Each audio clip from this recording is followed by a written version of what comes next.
and fighting going on, basically a combatant on the other side. But I just want to, as a military person who's watched these type of operation, you don't go in shooting. Actually, you don't. There won't be a round fired until there's a hostile actively identified John, you're rubber combatant. banding. Oh, I am. Right, right. Can you hear me, Ryan? Yeah, you're cutting it out. Do you Yeah, want you said? we can hear you now. Oh, so I want to explain it in a raid where you would isolate. This seems to be a raid operation where you would isolate objective, seize a foothold, close the distance to the building, and engage positively identified enemy personnel. Despite I think what we're going to talk about, and I'm sure there's going to be opinions about indiscriminate firing in the hospital, putting everybody at risk. But I have a strong feeling these will be more trained IDF soldiers executing the actual raid in order to bring this you don't want to call it a siege or a stalemate, bring it to an end and return the hospital indisputably to the hospital staff and remove it as a Hamas headquarters. That's what I'm So, feeling. so Colonel, do you think that? So, what do you think the actual goal is of this special military operation? Do you believe that there potentially are, weapons capabilities in there? Are there Hamas members holed up in there, or is this simply to get the hospital back to functioning for the Palestinian community? I think all above. I think there's strong intelligence, and again, nobody's going to believe U.S. intelligence. U.S. intelligence, separate of Israeli intelligence, validated this morning that intelligence is revealing that this is a Hamas headquarters. Again, separate than Israeli intelligence, and they were very clear in Yeah, we asking. saw that. Yeah, Yeah, that's a very good point. Yeah, so the yeah, United States came up with their own independent military analysis and presented to the press that yes, indeed, we have verifiable evidence that basically corroborating the Israeli claims. Correct? Is that a fair right. assessment? But it's like completely separate, right? And the guy was really badgering the State Department or the spokesman who was saying this is multiple intelligence organizations separate than Israeli. It's not just taking the Israel.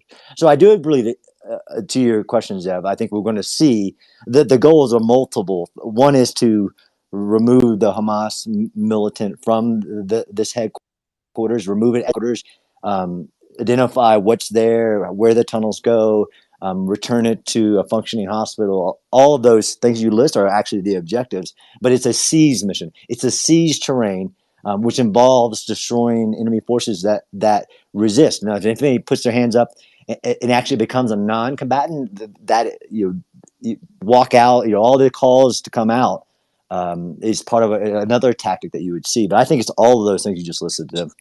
But Yeah, John, what absolutely. do you Just a think? quick Sorry to question. interrupt. What do you think the consequences of this operation would be on other axes?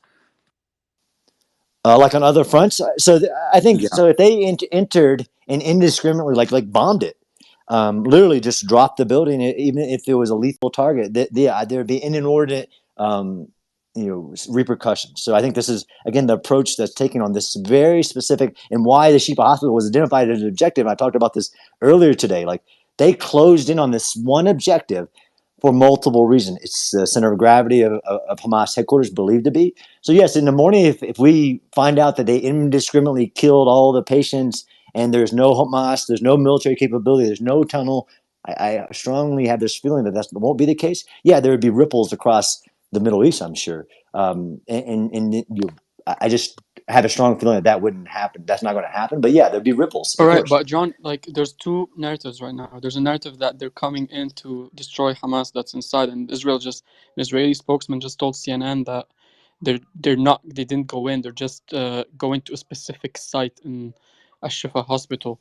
But there's Yeah. two narratives. Either they want to go in, destroy Hamas, or the other narrative where we say that Israel just want to control and kick the Palestinians out. If it's true they're just going in for Hamas, will they leave the hospital alone later after they, like, as they claim there's Hamas tunnels and all that? Will they leave the hospital and step away from it, or they're just going to take over and kick the Palestinians out? No, you have to clear it. You have to, this makes sense to me, right? The Shifa Hospital is a complex, right? So you secure a foothold and you secure multiple buildings, not just the main, the big, the big tall building. I see we have Eunice here. not the big building, right? So this the start of the operation could be the start of actually entering the complex and securing a foothold, and then you work your way. But ultimately, you clear everything. You clear every building, every space, every tunnel, and that is the goal. And if you required kill an enemy in that objective, this is a seize and clear objective of the entire complex. For yeah, Hadi, I think I don't see a conflict in the two narratives. Actually, they match for me. So I have the statement from the statement that came in through from Hamas. Mario posted it. I pinned it to the top. Breaking Hamas releases first statement since the IDF storms Al-Shifa hospital.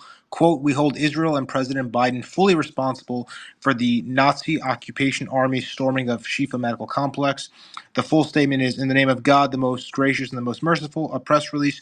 We hold the occupation and President Biden fully responsible for the Nazi occupation's army storming the Shifa Medical Complex. We hold the occupying entity and its neo-Nazi leaders, the President Biden and his administration, fully responsible for the repercussions of the occupation's army storming of the Shifa medical complex and what the medical staff and thousands of displaced people are exposed to as a result.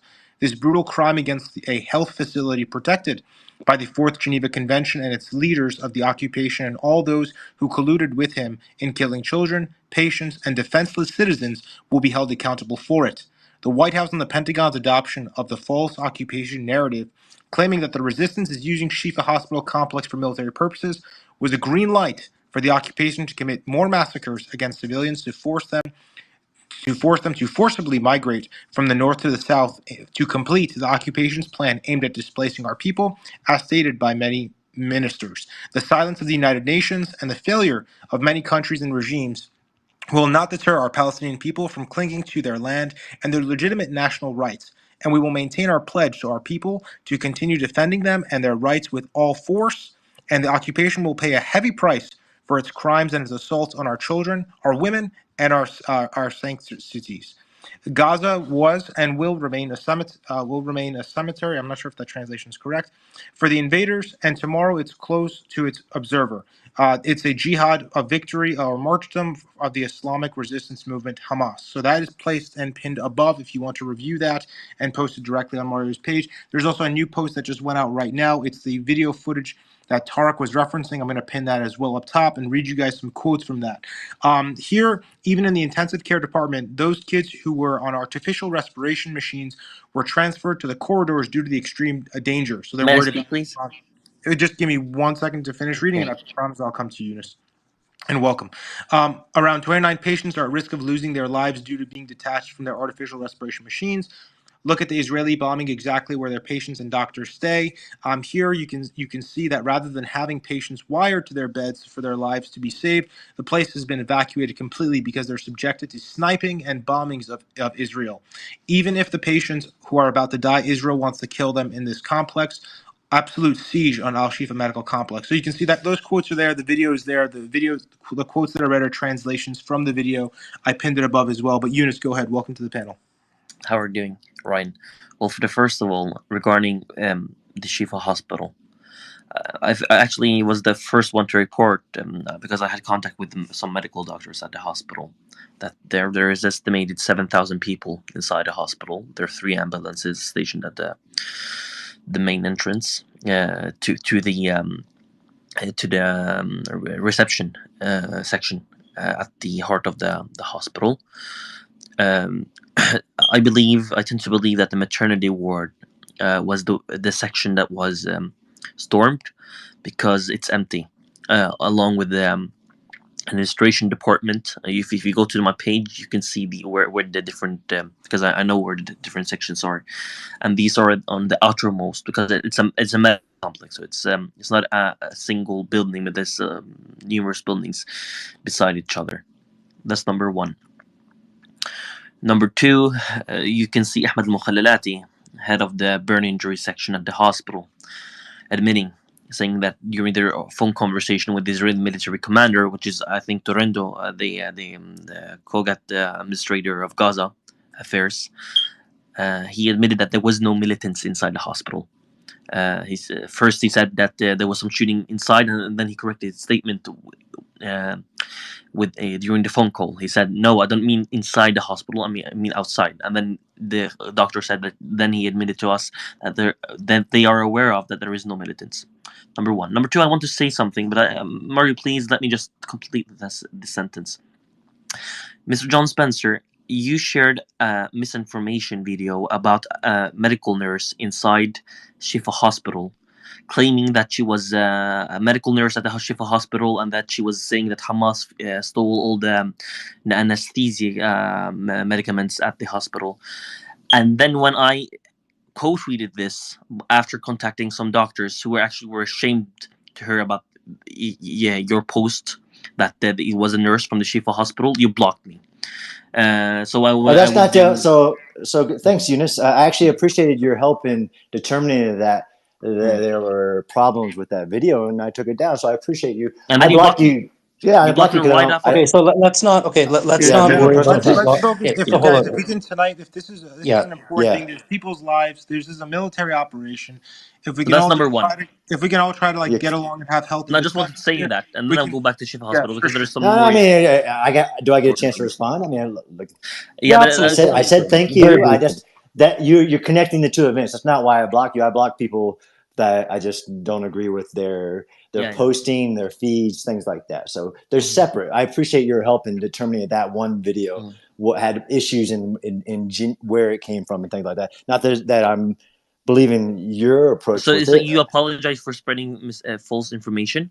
Okay, No, so I I think apologize for hold on, okay, your. hold on, just gentlemen. So this is like one of the most serious times, right, in the entirety of this Yeah, I conflict. want to continue. Let's try. Yeah, I Okay, know. There's let's Eunice. just try. No, I mean, Let's try Head to of no. Let's just try to stay away from.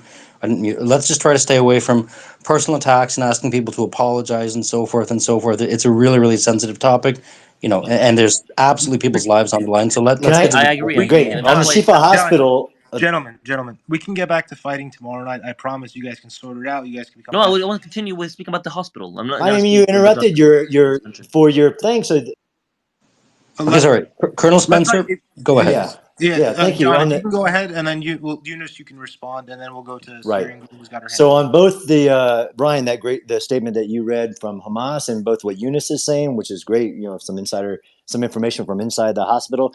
Both statements, I strongly feel will easily not do well with time when and if we see in the morning what the situation is. Although they may just be in like I actually appreciate that, like narrowing down what buildings they are. But the ideal that like a doctor says, there's no militants present, that will not age well, or it will age well, which I think is very important as we discuss and speculate about what is or is not in the hospital, even if it's coming from within the hospital, when the operation will reveal definitively, like if there was completely a waste of IDF effort, if there's no Hamas members, there's no military capability, there's no weapons, there are no tunnels, that will be finally, decisively determined soon. Not speculate again with reports of like Hamas's statement like that. That will age.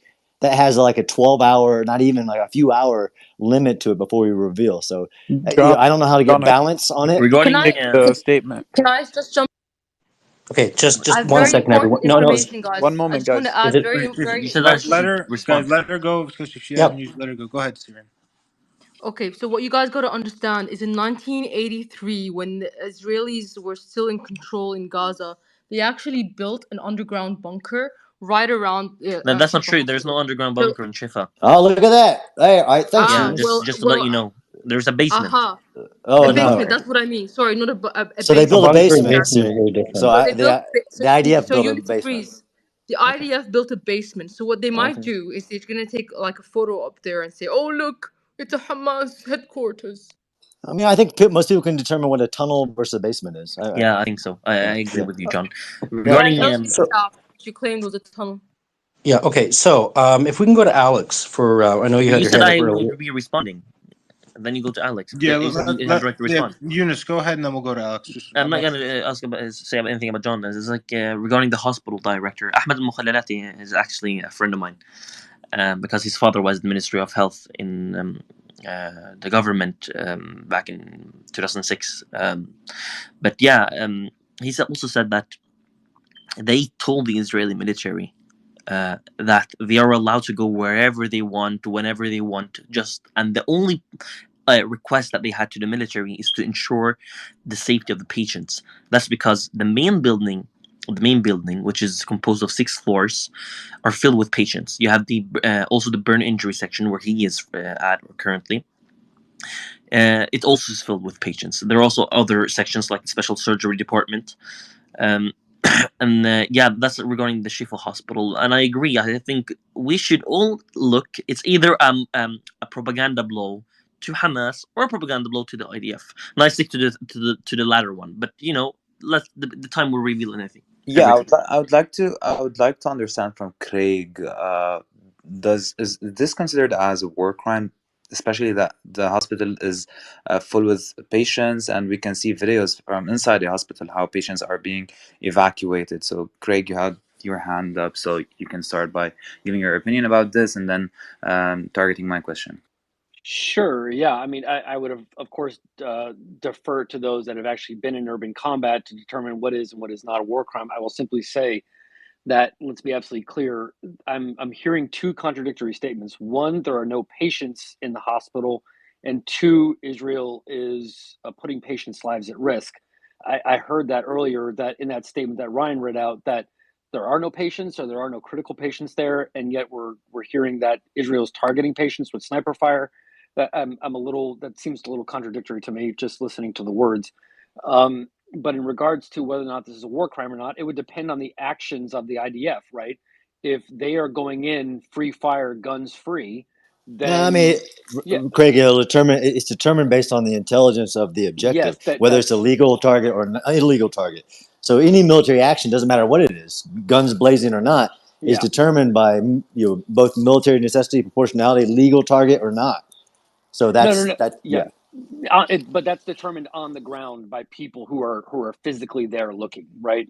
So I would simply say that the definition or the criteria for a war crime, we simply do not have the answer to know that, right? We don't know if there are 100 yeah. Hamas But militants in a basement. he gave you a situation, right? If it's full of there's no military personnel, it's full of civilians, and they still use lethal force. Is Oh that a yeah, war of crime? course, that's a war crime. Yeah, Yeah, because actually, this is yeah. what we were seeing in the video. So if you go to Mario's page, we have just posted a video from right from the hospital, taken by a doctor, that's showing patients on their beds being evacuated, kids that are being. And in that video, there it doesn't show any kids, but it shows patients that are being So my actually question, so evacuated. my So question would then be tactically, if Israel is shooting, I would imagine that somebody is shooting back, right? It's I'm just preemptive So fire. we What they do don't is have preemptive any fire when they clear the buildings. confirmation. We don't have any confirmation of that right now, of them being shot at. We've only heard rumblings of shooting and explosions and windows shattering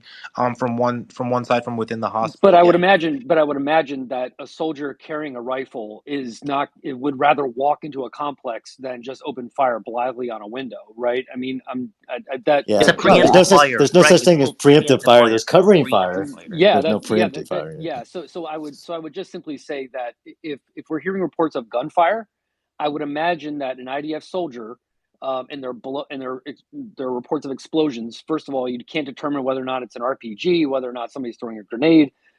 You can't determine what's happening there, right? This is a kinetic, active situation, right? So for all we know, within the next couple of hours, and Colonel Spencer hit it right on the nose, depending on the aging, you could get videos from the IDF that shows that there are Hamas fighters shooting from a basement, or they're shooting from an aisle that leads into the hospital, or from a window, right? Right, That right. that But again, we're in speculation mode right now. Just to be exactly, really clear exactly. And for I'm the equally audience. speculating, right? And I'm equally speculating that the IDF could equally come out with this thing, but I can't imagine that they have live GoPros on that are showing this. So I'm speculating as well. Oh, But I guarantee they do.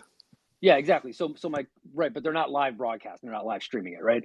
So the thing I Oh, raised my you're right. hand, yeah. So the thing I raised my hand for was is that if you broaden this out, we understand what's going on there. It's an important situation, but I just sent a message to a couple of people in this room that U.S. bases better go on full alert. U.S. troops and everybody else better have an idea as to what their situational awareness is. If there are people that are moseying around, they need to get to a shelter. I'm not saying that troops just mosey around, but if you're on guard post, you need to take cover, right? So obviously commanders on the ground are going to have to get their troops ready for a reaction to this that we know is coming. Craig, I'm assuming you're referring to bases across within the Middle East region, which we've been hearing Broadly, of attacks. everywhere. Yeah. Right. Okay. Every single place. Yes, that's correct. Every U.S. commander has to go. I'm not saying they need to stand to and go to general quarters, but they need to be prepared and they need to get their people into a safe place because there is going to be a reaction to this. There's no doubt. Yeah, absolutely. So, Alex, I saw you raise your hand, then you put it back down, but I believe you have just limited time. So, if you'd like to offer your insights, we'd love to hear it. Go ahead, Alex. Sure. So I think, they've been around the hospital complex for a few days now within a couple hundred meters. So the element of surprise is absolutely gone. So the only element that I take at 100% truth, I think, out of, the statement that came out of Hamas there was that, the U.S. may have held back on public statements about the hospital to basically not try to give a green light for action to take place. So I think that's entirely possible. I don't know that for sure, but it's logical. It would make sense. But with the element of surprise gone, there's a potential to, for booby traps, those types of things, and they would probably be using special operations forces to go down into the basement complex and into the tunnels that are believed to be underneath. It's been widely speculated and sort of quasi-known for a long time that that's been, a command center of sorts. We're all going to know very shortly whether that is or is not true, because again, there's journalists that are embedded because we've already seen the footage that's been released, CNN and others that are embedded with the IDF, and they're going to find out that they're either there or they're not there. So assuming that So they just are, to kind of because help you out, so we just had a piece of news just dropped 20 seconds ago, and again, I apologize preemptively to anyone for interrupting you. This is actually coming from Israel this time. It says, again, this was posted on Mario's page. I pinned it to the top. It should be there in a few seconds. It's the tweet states, Israel says the operation in Al-Shifa, quote, depends on intelligence information and operational necessity. So unfortunately, that's extremely vague, and we Can don't I know. explain what it is? I will review what the intelligence is. Sure. For the first time in this space, look, How do you have intelligence over the IDF? listen me up. And now I'm gonna tell you. Are you ready? Okay. Yeah, I'm ready. I'm ready The for Israeli this. This is military, when rich. they called the hospital director, they asked him what kind of buildings are empty for them to enter in. That's recorded. It's on Al Jazeera. You can hear it as you want. He said that the main building is filled with patients. The surgery and burn injuries departments are also filled with patients. The public service building and the maternity ward and the administration is totally empty, and it's on the outskirts of the medical complex. This is Okay, what so I. just to clarify, that's what we call hearsay. That's not military Isn't intelligence. journalism hearsay? Like, there's what evidence you want? Like this. But by the way, all right, guys, can we get back to the I point here? want to Because get whether they did or they didn't, Alex. and I Yeah, understand. let's let Alex Let's finish assume, because time yeah, because I Okay, was in the so middle, and this is this is Alex, now two interruptions. Alex, no one's going to interrupt you. Go ahead, sir. So let's take what was just said as factual, because I believe that's probably true to try to determine whether or not the buildings were occupied. And then again, if a false statement is made and it was recorded as he just mentioned, then the finger gets to get pointed back. You said the hospital was empty and it wasn't. It's still incumbent upon the military force to ensure that there's a threat actor before you open fire on them, right? But people were asking about the legitimacy of the hospital as a target. So first of all, it is, if it is in fact a dual use facility, and again, we have to go with the assumption for right now, because that's the people that are conducting the operation, the intelligence they say that they're using. That will either be true or it will not be true, and that will be proven subsequently. So for the purpose of this conversation, let's go with the fact that they're saying that there is a military complex underneath of command centers, spiderweb tunnels, everything else that's allegedly under there. It's been speculated for a long time. For them to go down to the basements, they'll have to then get into the complex and everything else. The element of surprise is lost. There's a good chance that it's been booby-trapped underneath, if that's the case, if they were smart. It's been several days since they've been outside the hospital complex and a couple hundred feet, so it's likely that there are no maybe fighters left in that area. They may have exited through the tunnel system somewhere else. We'll find that out soon enough when they get in there. The obligation legally there, right, if you take a look at the articles as it relates to medical centers, if they are determined to be dual use where the adversary is actually using it as a facility, right, you can't still just go attack it at will. You still have to give notice to the people that are in there to be able to vacate and give them time to do so. So there's been multiple calls to vacate the hospital, which is what's been going on. So from a legal perspective, in terms of going into the building itself, they're covered from a legal perspective. You want to make a moral argument about doing something, that's a different story, but that's morals don't hold up in court. It's about international courts and whatnot, and what regulations and things apply. So in terms of that target, that is valid, provided all of that is accurate, that they're going in there and it was in fact used as a cover for a command center that's underneath the hospital system, which again we'll find out soon enough. Now, whether or not there are hostages underneath everything else is a different story. There's questions about whether or not they've all been pushed southbound, because if they do, in fact, want to keep them alive to use as bargaining chips, it would not make sense to kill everybody, because then they would have no bargaining chips left. So knowing that the military is there, knowing that they've been sitting outside a couple hundred meters away for 3 days, what I don't know is if there's a tunnel complex underneath, which it's speculated that there is, where the exit points are for that particular complex. Like, are they able to escape, or are they in fact trapped underneath, and that's why they're going ahead with the raid? So there's still kind of a bunch of unknowns that are there. What you would still expect for the complex itself is when you're going in, you still do have to clear, as somebody mentioned earlier, you have to go clear all the rooms, everything else, make sure that there's no threat actors in there. But that doesn't give you permission to go shoot unarmed people, right? Like, you still have to go and discern targets while you're in there. So that's the legal requirement anyway. So I mean, that's what they'll be held accountable to. I do think there'll be video of it. And for special operations forces, oftentimes you do go in and you'll have a GoPro and the ability to broadcast.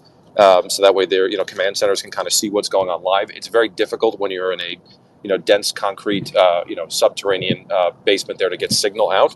The last word that I got is they were operating on sub-level 2 inside the complex, so it's clear they were going for something. And again, this is all going to be—it's either going to be true or it's not. So the people who are laughing on both sides of this, they're saying, "Hey, the complex is there, and you people are dumb if you don't believe it. Hey, and you people are dumb if you do believe it's a complex." Somebody's going to look dumb in the next 12 to 24 hours. It's going to figure it out. So put all the emotions aside for a second.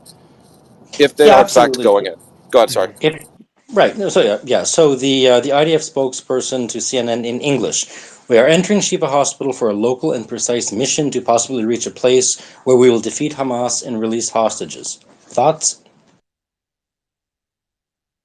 BZ, you Yeah, cut out. It would make sense. I mean, for them to go in there if they think there's actually hostages underneath. And again, that speaks to whether or not they have the exits actually blocked for the rest of the complex, if they know where they are. Because if that's the case and they're kind of trapped in there, that also is a dangerous situation, because then you've got essentially a barricaded shooter, right? If you're in a tunnel complex, there'll be little branches that'll come off here or there. But if you end up in the tunnel, it's a two-way fight, right? There's no really where to go. So it's not a great situation. It mitigates a lot of advantages militarily that Israel will have. It'll get you in a one-on-one, man-to-man plus equipment fight down inside the tunnel complex. So we're about to find it out quickly. And the last piece I'll hit, so this doesn't turn into a diatribe, if we saw that the AI rendering that the Israelis released, if that's actually accurate, right? What they did show, at least, and again, if that's what they believe to be true, so whether you believe it or not is a different story, but if that's what they believe and that's what they're operating off of, when I saw that video, there were a couple of different areas in the complex that they had marked as potential underground facilities that were underneath there. I think it was like 3 or 4.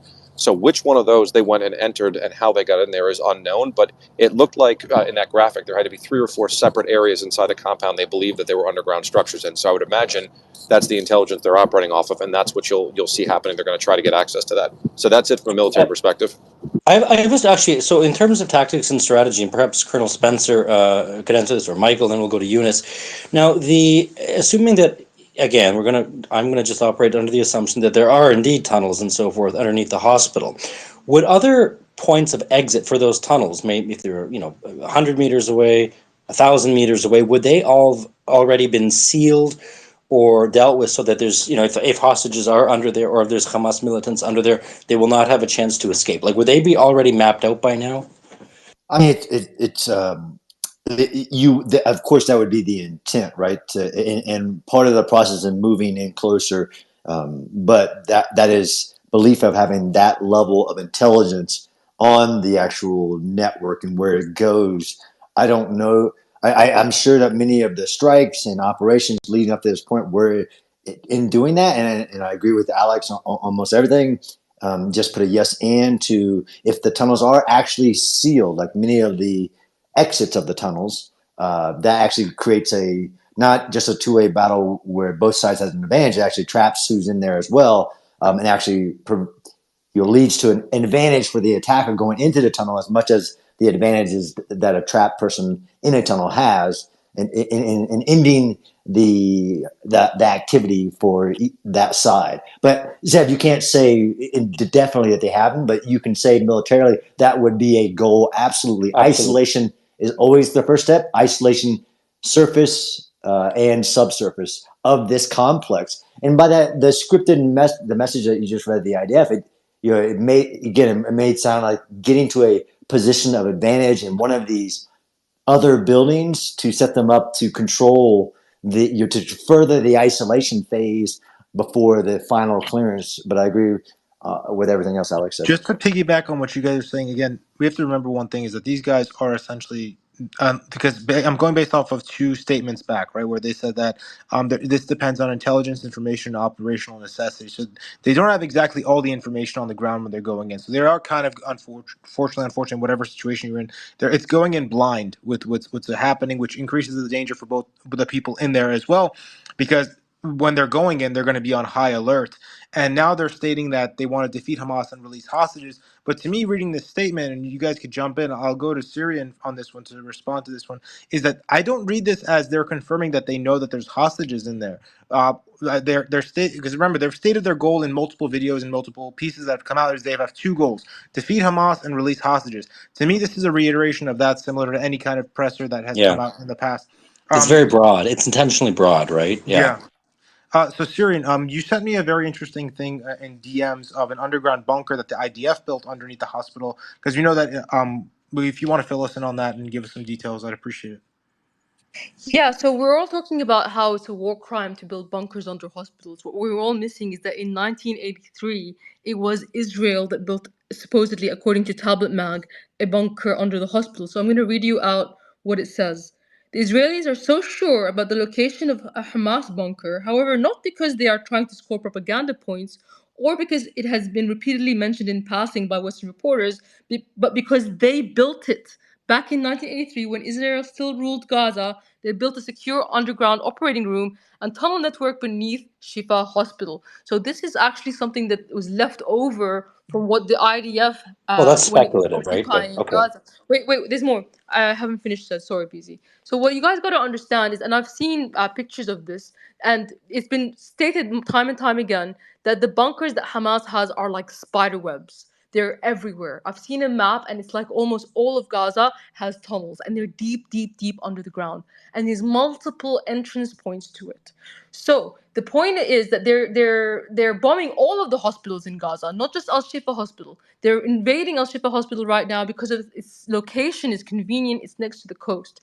They could enter through several other entranceways to the tunnels to get hostages. But this isn't about getting a hostages. This is about scoring a propaganda win because they've been bombing hospitals for the last month and they need an excuse for it because the real reason they're doing it is because they want to push all the civilians south and out of the Gaza Strip. And the fact that there's injured people and there's doctors working on civilians that can't be moved is really, really inconvenient for them. That's why they've been threatening and bombing all the hospitals. And the thing is now they're going to go in and they're going to know that the bunker that they built is there. They're going to film it and they're going to try and make everybody a fool. But the truth is that these people have been claiming everything is a Hamas headquarters, including the church that they bombed. They said that Yeah. it was a Hamas headquarters and Yeah, they deleted. this makes sense. I'd like to jump to Firas. Had his hand up for a while now, and I would like to invite anyone who has any insider information, anyone from Palestine, like right away from Can Gaza, to send us any videos and can I anything. just qualify? Can I just qualify something just very briefly? It's going to take Yeah, 2 sure. seconds. Go ahead. So Then it I'll is jump to not. Firas.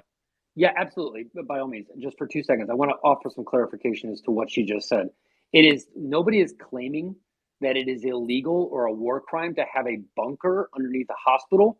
What is a war crime is to use that bunker.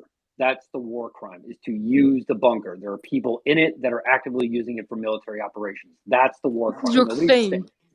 no, but you had said words You have matter. to No, caveat your claim. the No, difference no, But he's talking about there is very real and is what it is. If you have a hardened operating room underneath, right? Which even if the hospital was using that hardened room just to do operations underneath because they were trying to protect the patients, that is not a war crime, as he's saying. If that room is then used by adversarial forces to whoever is conducting the military operation, that's being used as a command and control facility, that's the problem. If in fact that's the case. yes, that's correct. Got it. Thank Got you, it. Howard. Okay.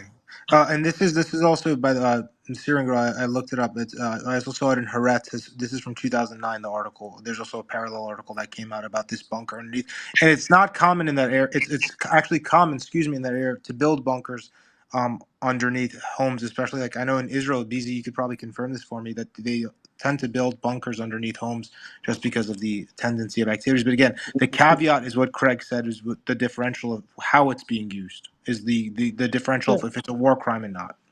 yeah, so a lot of homes do have bomb shelters. I'm not sure how many are underground. I mean, it's very hard to excavate, basically sand in desert, but sure. Firas, you had your hand up for a while. Love for you to chime in. Yeah, so there's multiple reports from, there's a doctor in Shifa Hospital, Muhammad Hillis, who's saying we're hearing shooting inside the Shifa complex. The head of the health services is saying that the basically the Israelis are, they are يقومون بعمليات قنص. They are sniping or shooting, sniping technically inside the hospital. Ashraf Al-Qidra, the spokesman for the health ministry, says there's nothing that requires or justifies, I guess, the shooting inside the hospital, because there's no form there is no form of any form of resistance inside it, basically referring to Hamas and the Islamic Jihad. And what is happening right now is just terrorizing the people who are in the compound. Last thing, I'm just reading you the last things that are coming out in the last like 20 minutes.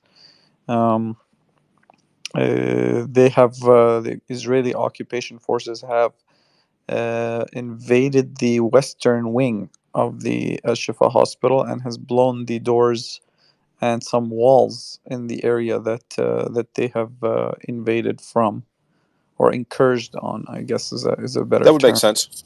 It would make sense for us. Yeah. So I think the birds. Faraz, you cut out. While we're Faraz, you waiting, there? while we're waiting for him to come back, Real quick, if I could just read two updates that came out again.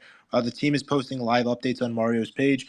Two updates. One from the Islamic Jihad put out a statement, quote, the occupation is unable to achieve any military objectives in Gaza, so it's taking control of civilians and patients in Al-Shifa Hospital. That's the first one. The second one is from Al-Quds News. Out on the hospital raid, quote, the occupation forces stormed the western section of Al-Shifa Medical Complex in Gaza City and blew up department doors and walls in the stormed area. So corroborates with Faraz says. Guys, just one request. If you're gonna quote any piece of news that you want to share with us, if you could just tell us where you got it from as well, so we can kind of see the validity of it, see where it's coming from. That way we can all be on the same page. I'd really appreciate that. That also helps Do the we audience. DM you, Ryan? So Can we just DM you? so Sure, you could. Yeah, my DMs are open. Go ahead, Craig. Thank you. so the news that I'm usually rely on are it's called Sema News Agency. They're honestly, I've never seen them post anything that was false ever. They stick to the facts. They keep it factual, and even if it's a statement, they bring the statement. But if they just post the news, then it's factual news. So they don't bombard you with news, but they make sure that anything they post is accurate and has like kind of uh, you know. Well, Sema News a lot of people don't know it, but it's actually a very accurate news website, and they're not like yeah. biased to anyone. Hey, for us, can I explain real quick just the piece you just said, and I'll do it in about 10 seconds. If that's okay. Sure. So if you the reason you would use breaching really inside is what we would call it, right? Breaching or explosives inside a facility. A doorway we usually call the fatal funnel, right? Because if you're inside a building or a room and you know that there's a force that's coming after you, all guns are pointed towards that door because everybody's got to come in that way. So it's called the fatal funnel for that reason. You've got to clear that doorway in order to not get hit as a dismounted soldier who's conducting an operation inside the building. So sometimes you'll blow holes in walls or everything else, so that way you can come in from a different area where they weren't expecting you to come from if you were trying to get access, or if there was a room or something that was completely sealed off they were trying to get into that they were trying to breach. Those are the two most likely things where that happens, and the only time that you would see sort of gunfire if it wasn't directed at a hostile target is if you were directing civilians to leave a particular area and they were still peering around a corner or looked like they may have been a threat picture. You basically, there's usually a chain of escalation in terms of starts with yelling and then it goes with well, at least with us, it was lasers or whatever else, and then from there, then you take that kind of a warning shot to tell people to get out of the way. So those are the typical rules, but having no idea what they're actually shooting at, if they're shooting or what they're trying to get into, those are just tactics that are used. That's the only thing I want to explain. Thanks for us. Yeah, sure. So I wanted to ask Alex and potentially Craig a quick question here. So what Look, I know that there's going to be some people in the room and in the world that say, no, no, no, there's no tunnels. These are just Israeli-built bunkers. There's no hostages. What do you think the chances are of Israel taking such a provocative step as to do this, that they're not relying on basically verified, re-verified intelligence? Like, what are the I think chances in your minds? the actions speak for themselves in terms of kind of the whole campaign. Again, you guys keep thinking this is just about like Hamas and whatever, and it's not. This is a war against the Palestinian people. This is an ethnic cleansing attempt. I don't know how many senior leadership statements need to come. Most recently, Avi Dichter, who was the former head of the Shabak, um, and a Likud member of Knesset, is considered a very senior leader in Israel and even in the Likud, who said this is a second. Well, he's retired. He's retired. Yeah, former head of the Shabak. That's what he's retired in, but he's an Firas, active member. there is some. Firas, let me clarify something. Yeah, Today in Tulkarem, the city of Tulkarem, in the West Bank, they destroyed a monument belonging to late Palestinian President Yasser Arafat. Today is the Independence Day of Palestine, so-called. I don't know what's independence, but the Independence Day of Palestine after Arafat declared dependence in Algeria in 1988. So they literally destroyed the monument of a Palestinian president, Arafat, in Tulkarem, in the West Bank, where there is no Hamas control on the day of independence. So I think, yes, this is a war against Palestinians. like the most objective, honestly, the most objective assessment of what's going on came out from 2 days ago from the PLO Secretary General, who said that this is literally Netanyahu's, the campaign against the Palestinian people to try to like save face because of his trying to cover the failure of his political career, and it's also a vengeful campaign because they felt so hurt on October 7th that they feel that they need to basically start sending a message to the Palestinian people that anyone who harms or hurts Jewish people will therefore start to pay unmeasurable consequences as a collective. And this is the problem. Again, this isn't about Hamas. Ryan, can I say We're can going I to prove. Right, guys. can I say Just something if I can about ask, just for, hospital that of has not course, been mentioned yeah. yet? If we could for this space, guys, if I could just ask you kindly, if we could focus on the hospital. This is a very important thing. There's a lot of people that are caught in the crosshairs of this. The external stuff we can come around to as hopefully things kind of Ryan, cool can I say down to the something next. about the Yeah, hospital that is Yusuf, not go mentioned? ahead. Go ahead. Okay, there are some things that no one has mentioned about the hospital since you discussed the whole hospital thing. Today, in the conversation between the hospital director and the Israeli military, the hospital director told the Israeli military that they received a formal letter from the Red Cross saying that the coordination request was denied, rejected. What was the coordination request? Basically, there are 100 dead bodies at the hospital yard that has not been graved yet, like set in a grave. So they asked the Red Cross to get out a bunch of doctors to go and bury them and go back to the hospital. The Red Cross said that they received a rejection, and the Israeli military commander said, "No, we approved it." So it's either the Red Cross who is lying, or it's the Israeli military who's lying about this. This is number one. Number two, and this is something new as well. The whole thing about the hospital could be prevented, because let me tell you something. The Israelis didn't publish GoPro cameras when they entered Rantisi Hospital.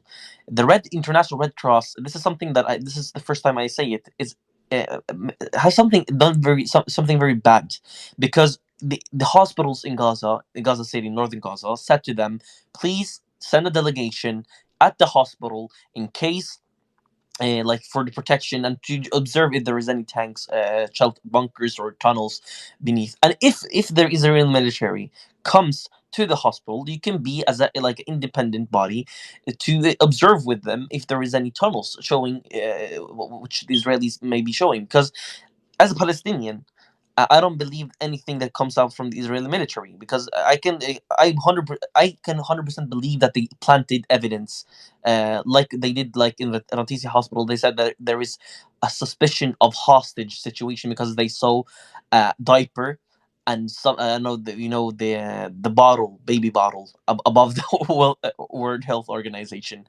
Right. That's not fair.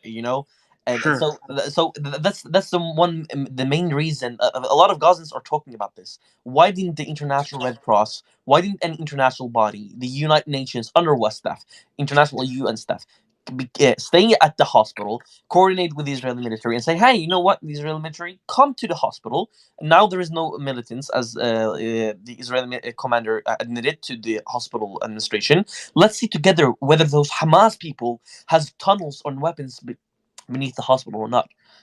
So why didn't they do that? That's something that Gazans discuss a lot. So yeah.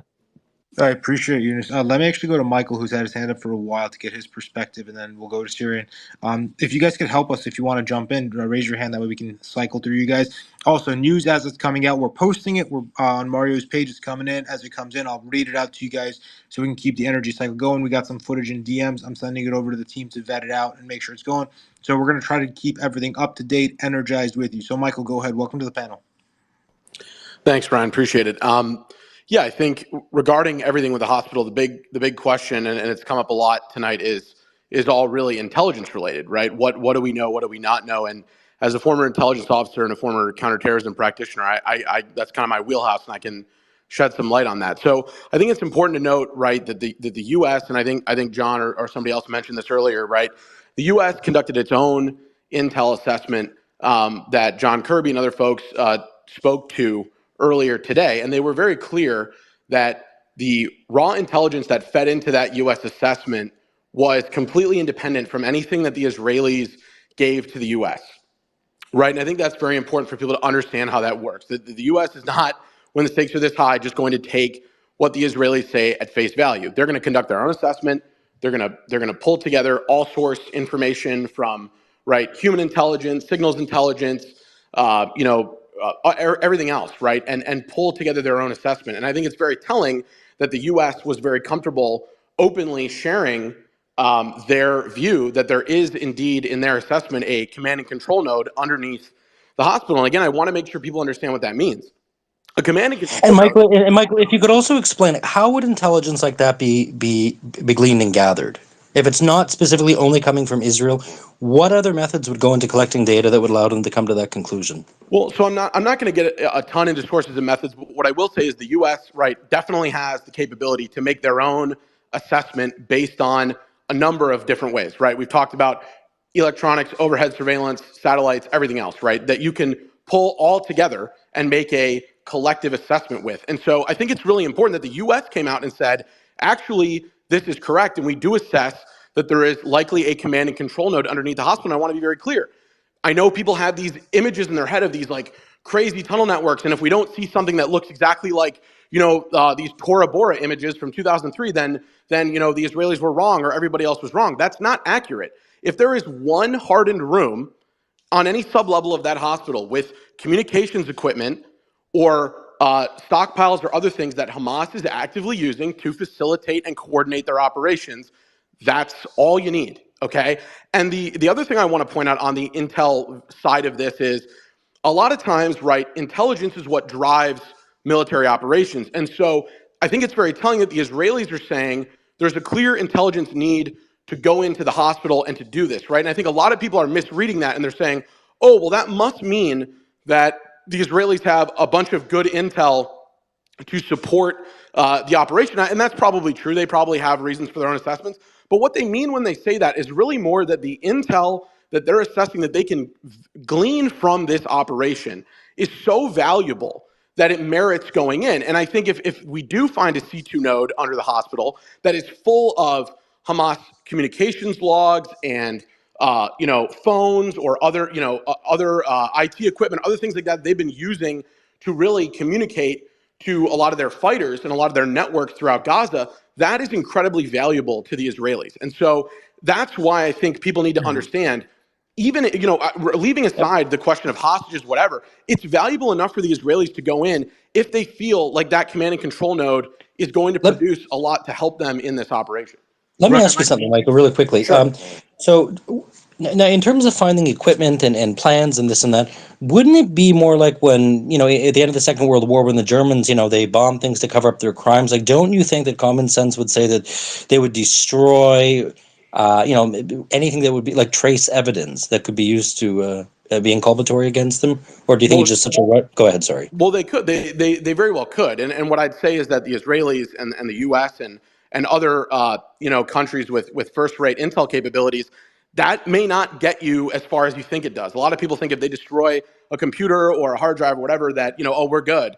The Israelis will have the sensitive site exploitation, that's what we call it, SSE capabilities, to pull stuff out of that room, even if it's been destroyed, even if they have moved things or ripped things out of the walls. There are still ways to glean a lot of intel from that. But leaving that aside, I think the bigger point is, like, again, who knows if what we're going to see tomorrow. But I think the fact that the U.S. made its own assessment that happens to concur with the Israeli assessment, but is not based on the Israeli assessment, I think is important. And I think the U.S. does understand that they can't be making those kinds of comments publicly if they're going to be wrong about it. And so I'm leaning to that we will see something of value as far as a C2 node or something like that. But again, that could be a single room. That could be a single stockpile. That could be, right. It doesn't have to be this massive network of thousands of rounds of ammunition, things like that. I mean, we may see that too. I don't know, but Right. I think But it's on the important for people converse to side of understand that, what goes into those assessments. Michael, All on the right, converse thanks, side of that, Michael. we're also risking that, let's say if they do go in there and everything does go down the way that it is, and let's say there's nothing there. We also have to take in the converse side of the devil's advocate of this is we're assuming, again, based off of intelligence that hasn't been revealed to us, that there is something there. And I hope that there is GoPro footage, like John said beforehand, about all this, so we can actually see what's down there and get like a full raw assessment. Because, like, for example, the other hospital, when they went down to the tunnels, we did a play-by-play analysis of the video yesterday on the space, and we saw that it looked like a little too polished, and there was a lot of doubt surrounding it. So I'd like to see some raw footage. I want to give you guys some updates from the page. We are posting updates here, and then I want to go to some more hands. So real quick update. That came across is that the Ministry of Health of Gaza says dozens of soldiers have entered the emergency department building in Shifa Hospital complex. The Palestinian media says that the IDF is currently in control of the hospital's courtyard, and there's an image there. I put it up in the nest. We also just put out a video, courtesy of Eye of Palestine, that says that we just received this video from the inside of Al-Shifa Hospital, where you can hear shooting sounds as Israeli forces continue to gain more ground within the hospital. So if watching the video is not enough, but if you turn on your audio, you'll be able to hear some gunshots and gunfire situation happening there. So just kind of keep that in mind as it's there. Those are both posted. I'll pin the gunfire video as well on our page so you can see it there. But let me go to Syrian Girl to respond to what Michael said. And again, we'll be going back and forth just to kind of keep it as level as possible. We're going to be here for a bit, bringing you guys up-to-date news on everything going on, and we appreciate you all being here with us. Syrian Girl, go ahead, and then we'll go to FL. We're having this conversation as if we don't already know what's going on and the whole thing hasn't been exposed yet. The reason the US has intelligence that there's a bunker under Al-Shifa Hospital is because they read it in the tablet mag, because it says that Israel built the hospital in 1983. And there's other sources as We've well. been So through this this already, though. So intelligence, hold on, but Who Syrian, cares if the Israelis built the hospital 50 years okay, ago? If Syrian, Hamas so is but using it, just really we're hold on all one like second. acting So like we did.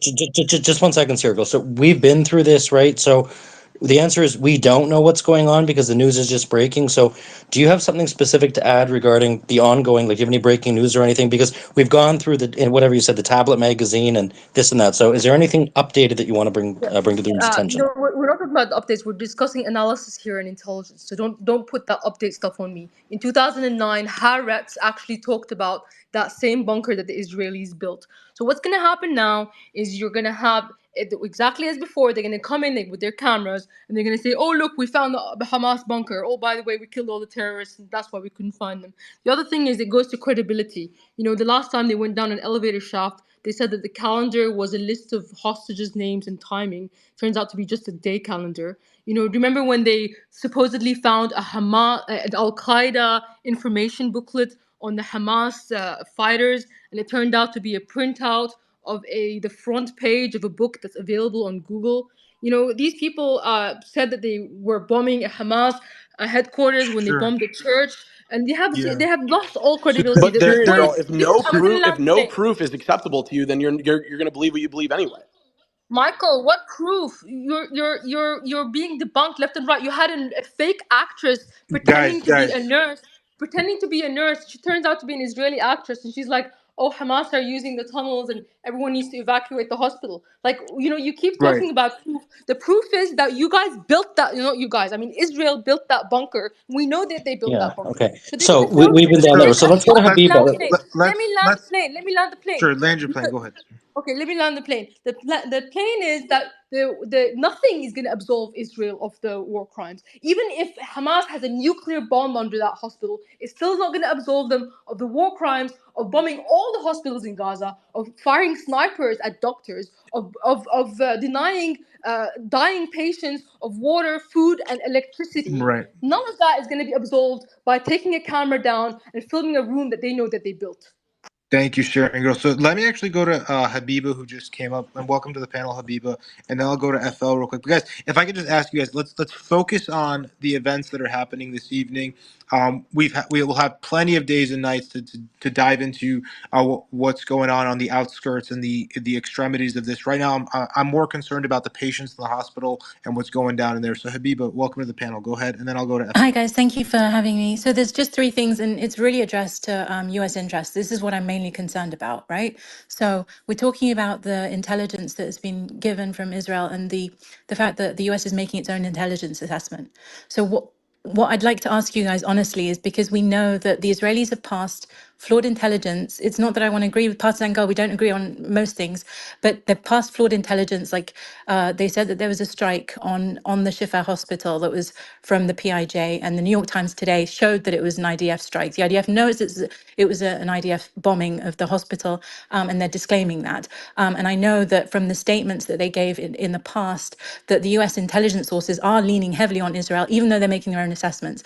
The other thing I'd like to say is, so to what extent do you guys honestly think that even if they're making their own assessments, obviously we're betting on them doing that, but what I'm concerned about is how they regard their combatants. We referred to it yesterday already. So when Israel says it's Hamas, they're also including the civil administration, which is, it's about 30 to 40,000 people.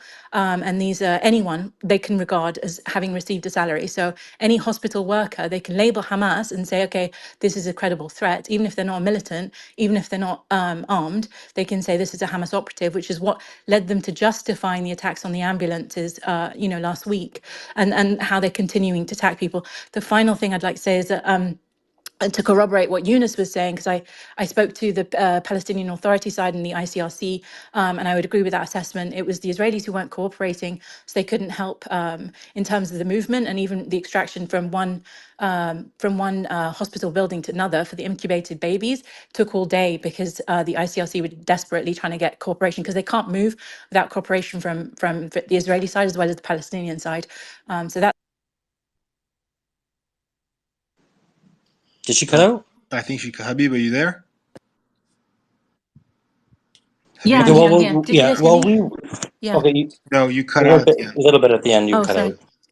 out. No, I was just saying that that what Eunice has said in terms of the ICRC, because I've spoken to the ICRC leads, people who've been at the ICRC in the Middle East for 20 years, and the PA side, and they also confirmed that that was the case with getting agreement. They couldn't get cooperation from the Israeli side for burials. It took over a day to get the That was incubators. sorry. That was confirmed by who? Sorry, I didn't quite say who was that So confirmed I by? spoke to the ICRC and I spoke to the PA, and they said that they were having difficulty getting confirmation or cooperation with Israel to get the babies moved from the incubators. And also, so what Eunice has said is accurate. It's been actually very difficult to get cooperation on these things for movement and whatnot. So the main things I'm concerned with is the threat assessment, like what Israel regards as Hamas, is all civil administration. Has the US taken that into account? And then the other thing is, obviously the gamed intelligence that we are getting from the Israeli side. That's what I'm concerned about. That's what I'm worried about in terms of US interests, that it's compromised at the moment, Then you don't because of the. then you can rest easy, because So that's not how it works. And my source is that I did this myself for a decade. So the US will not base an assessment this sensitive entirely on any kind of raw intelligence passed to them from anybody, whether it's the French or the Germans or anybody else. And so that is the statement. Also very rare, by the way, that you would see Jake Sullivan, John Kirby, so many other people over the last day come right out and say that. Like, yep, we have our own assessment, and none of the inputs to that assessment came from the Israelis. So if that's your concern, you don't need to worry about that. And I can tell you So there are that a because couple. that's not how it Yeah. works. So there are a couple of counterpoints to this, because when they were asked about where they got the intelligence from, it wasn't Kirby, I think it was his number two.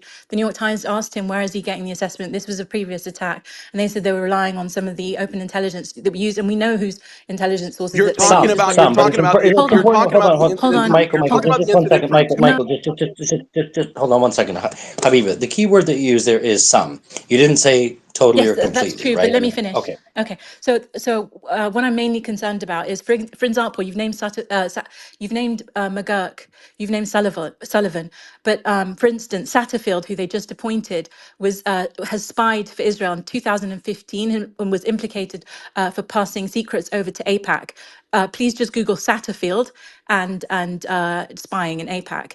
Well, then you'll have to take that up with the Biden administration, Right, right? but I mean, that's that what I'm just saying. that's shows, There's just a there's non issues in sequitur. terms of U.S. interests here that yeah, I am okay. concerned about from a U.S. perspective, that I am worried about in terms of U.S. interests, because there's much more at Okay, stake fair here, enough. right? So Yeah, I'm fair I'm enough. Okay, asking so the U.S. there, side, like, to just be vigilant about what we're being told from the Israeli side, because time and time again the question has to be, how much evidence has actually been proven to be false, and to what yeah. extent are So they I mean, gaining I it think from that's the a fair inside, point, She right? does right? have So a point. Can I The one ask? thing, Can I ask guys, Michael a question about that actually, because it's important to ask. sure, sure, go ahead, Michael, guys. you said that the U.S. does not rely on anyone for their specific intelligence, which I mean, I personally That's don't not what believe I it's said. true That's because not what I said. I That's said not what that he they said at wouldn't all. rely on a single yeah. source or from a single country in producing an assessment this valuable. But when it comes to that's okay. Then when it comes to Gaza, if they don't rely on a single source, what's the other source they can rely on? Unless they're on the ground in Gaza or I they don't have think he could drones. I disclose could, that. Go for it. Yeah. Yeah, Yeah, I'm guys, not gonna get into that, I'm but sorry, you've guys. seen If I plenty could of just people jump in real talk quick, about that guys. over the past several weeks on.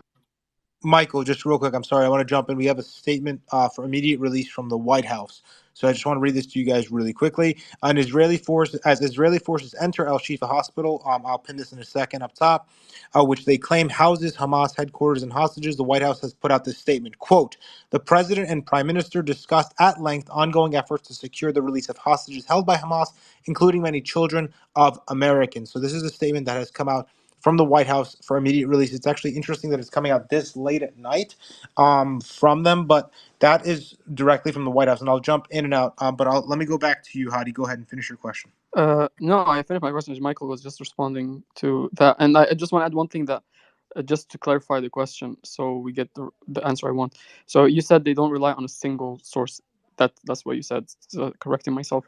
Okay, I know you're not gonna say what's the other source, but I mean, what's the other single source that they rely on? Is it Look, there's only Israel there? Hadi, here's what I'll say, and you can Google this. This is on Wikipedia.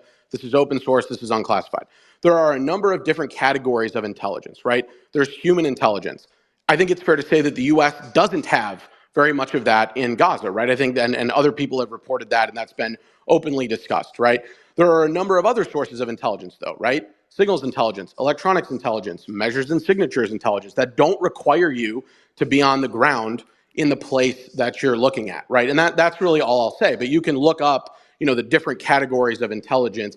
There's 7 or 8 different ones that are kind of generally accepted.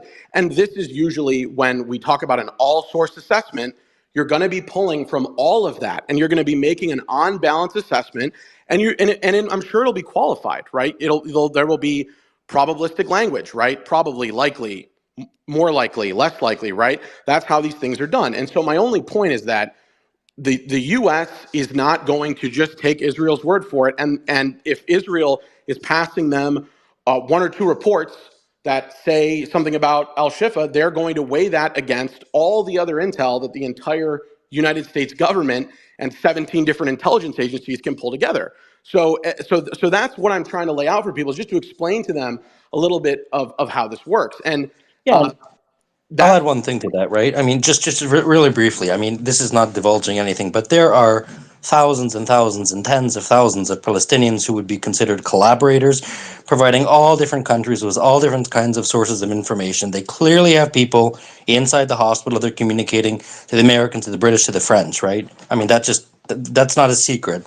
That's well known. So go ahead, Michael. I'm sorry to interrupt you. Then we're going to go to Florida Capitalist. We were waiting. Then Syria Girl, Joa, and then Craig. Go ahead, Michael. I cut you off. Sorry. No, sure, Ben, and I think that's actually a helpful addition. I think it's just important, because there was so much discussion earlier today that oh, that the U.S. is just believing anything the Israelis say. Like that's just not how it works. And I just can speak to that personally. But I think it's important for people to just have a little bit of that background on how these assessments are made and kind of what is pulled together. And I think again, it's important to note the U.S. was very clear in their assessment. And again, you can go refer to the comments that John Kirby and others made today about that assessment.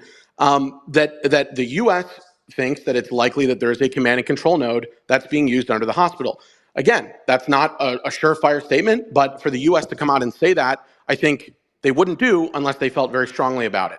And so I think, again, when we talk about a command and control node, that could be a room, that could be 2 rooms. That it doesn't have to be this massive network. And even if stuff has been removed from it or whatever, if there's evidence left behind that they were using that space for those purposes, and I think that'll be fairly evident based on the pictures and the kind of things that we see, even if there's not much in the room, I think that validates what the Israelis are trying to do as far as to uncover the bunker there. I think we'll have to see. I think again, we'll have to take this with a grain. Everything that's coming in with a grain of salt until we can see some footage on the ground, some information. Because Sure, again, sure. We're going to learn a lot. in the past there's been intelligence that comes in that turns out to be wrong. Like it could be misinformation that's passed through the pipelines, and it could obviously be wrong. Again, I think this is extremely sensitive. We have to take this because we're not dealing with caves in Afghanistan, right? We're dealing with a hospital with live human beings in there, with patients and children and babies and everything going on there. So it has to be taken with extreme caution. I think that's why Hadi's bringing up like one source shouldn't be enough to like go in there gung ho and do what needs to be done for the possibility of what's going on. There's like extreme caution should be taken. Exactly right. And the thing is why I asked that, I'm not gonna go cliche right now and say, oh, weapons of mass destruction, all that, because I know a lot of people are thinking it. I'm just gonna go like even like less than time. In Syria, there's a lot of U.S. reports on the ground saying that we have our intelligence saying this and that, and a lot of them turns out not to be true. So, Michael, can you say that the U.S. intelligence could be failing as well, not be accurate? It's not just because they said it doesn't mean that's necessarily true. Because a lot So of maybe again, they got wrong information. let me just go on this for just 1 minute, and then I'll wrap it up. So right, what I said is that the assessment said that the U.S. right thinks that it's likely that something is there. That doesn't mean that it's there. It means they think it's likely, right? So they were very clear in the assessment, leaving room for there to not be something there, right? They're not relying on a single source. I already rebutted that. I already explained how that works. And I think without getting down a whole big tangent on, Iraq or whatever, like, yeah, sure, right? The intelligence community sometimes makes mistakes. But again, here's the thing. What happened in 2003 with Iraq was actually that the intelligence community was circumvented by political appointees in the Department of Defense and in the White House. And they actually didn't listen to the intelligence community that was trying to raise a lot of the harder questions about Iraq and WMDs and things like that. You had the Office of Special Plans and guys like Doug Feith and all these people in the Pentagon that actually circumvented a lot of that. So you have to understand the politicization of intelligence doesn't mean that the intelligence is bad. It means that there may be political actors that are misusing that intelligence or misappropriating that intelligence, and that happens sometimes. That happens. I'm not excluding that that's a possibility. But what I'm trying to explain to you is that in this particular case, I think it's perfectly reasonable to believe that the U.S. pulled together this assessment based on multiple sources, which they said they did, and they're conducting their own assessment separate from what anything that they hear from Germany or France or Israel or anybody else. And I think that's, as far as to help people understand how these things are done, I'm trying to provide some of that background. I'm not saying for sure that we're going to see Yeah, some absolutely. massive Tora Mike, you're Bora network absolutely tomorrow. Yeah. correct. Yeah, you're Yeah, fair Okay. absolutely enough. So correct. okay, hold on. So I'm we're not gonna arguing that. I'm not arguing that, Mike. What I'm actually arguing is that it's not only compromised on the inside because it is there are political actors we know because the interagency process didn't work properly between SecDef and between the Pentagon and the state And in there terms were of prosecuting massive war. reforms after that, by the way. No, but I'm Massive even talking reforms about right now. So, that so used. in launching this war, what we found out is that the interagency process that would have gone ahead, which is why Josh resigned from the State Department, it hasn't gone according to plan in the way that it should have done. And the state actors have gone ahead and authorized things that have not had the same oversight that the SecDef and obviously, But it's I not their think a lot of war. people are It's counting not on the their war, Pentagon Habiba. to It's get not their track. Sorry. war. It's Well, not I their think war, Habiba. you're dealing with I think you're dealing with actors that are more like Putin than people realize, and there's a serious intelligence risk within the government, and this is what people need to be alert to. And I think that that even in the last month, we've seen so many compromised sources, people trying to game US people working on this, that there's just people have to be on high alert. And the main thing that people have to watch out for is, again, how do they classify who is Hamas, civilian versus militant? Because the Israeli government classifies all of them as targets. But if you've got someone there who is literally just a clerk, they can say that it's Hamas and that it was a legitimate target as justification for them to go in and kill. And if the US is using that metric, that is worrying, because if they're using that metric to justify all the other attacks, the deliberate and the wide scale attacks, we've got a US problem here. Right, definitely, So, definitely. I so let's think go to time will Florida tell Capitalist. on that one. Yeah, Go ahead. Florida Capitalist. You sorry, we skipped First. you. No, actually, no. Florida Capitalist was first. So Florida Capitalist, then to Syrian Girl. Go ahead. Hey guys, yeah, I just want to piggyback on some of the stuff that Michael said. Definitely the United States is not going to rely on just Israel for something this high stakes, right? But it's also important to note Hadi was asking a lot of questions about different sources. The intelligence community is never going to give that up, of course, right? And this is not classified. You could look this up. The United States military utilizes GPR at a very high degree of accuracy, right? Ground penetration radar. So for the United States to come out with their own separate assessment, um, it just leads to the credibility of what the IDF, what their report is saying, right? Because, like I said, it's not classified, but they use GPR at a very high degree of accuracy. So for them to say that there is a command and control center under that hospital, you could bet that there's something under there, whether it's being utilized now, whether all of the commanders were moved out, whatever. But there is something under that hospital. You can almost bet your life on it. FL, I have a question for you. You brought up a very interesting point. You said if there's commanders down there, if they're going based off intelligence and they're assuming so that there's nothing in there, why do they have to go in so hot, like with all the bangs and the booms and the guns and everything? If there's essentially, if we're assuming, let's hope that there's no one down there in order to mitigate damage and destruction and firing, why wouldn't they just walk in and go check? Yeah, I mean, I think that just leads to the IDF and their credibility that there is some type of resistance in there, right? Because if there wasn't, they would be able to walk right in and clear the hospital. So the statements coming out of the IDF that they're receiving some resistance, that does lead to the credibility of some type of command and control center, whether it's still active, whether they're trying to hold on to it. I doubt that if there was a command and control center under there would not be any other tunnels connecting them to the multiple other tunnels in the system, under Gaza. So there were probably ways for them to evacuate if they needed to be. But I think the IDF is using caution just because of the high value target that it is.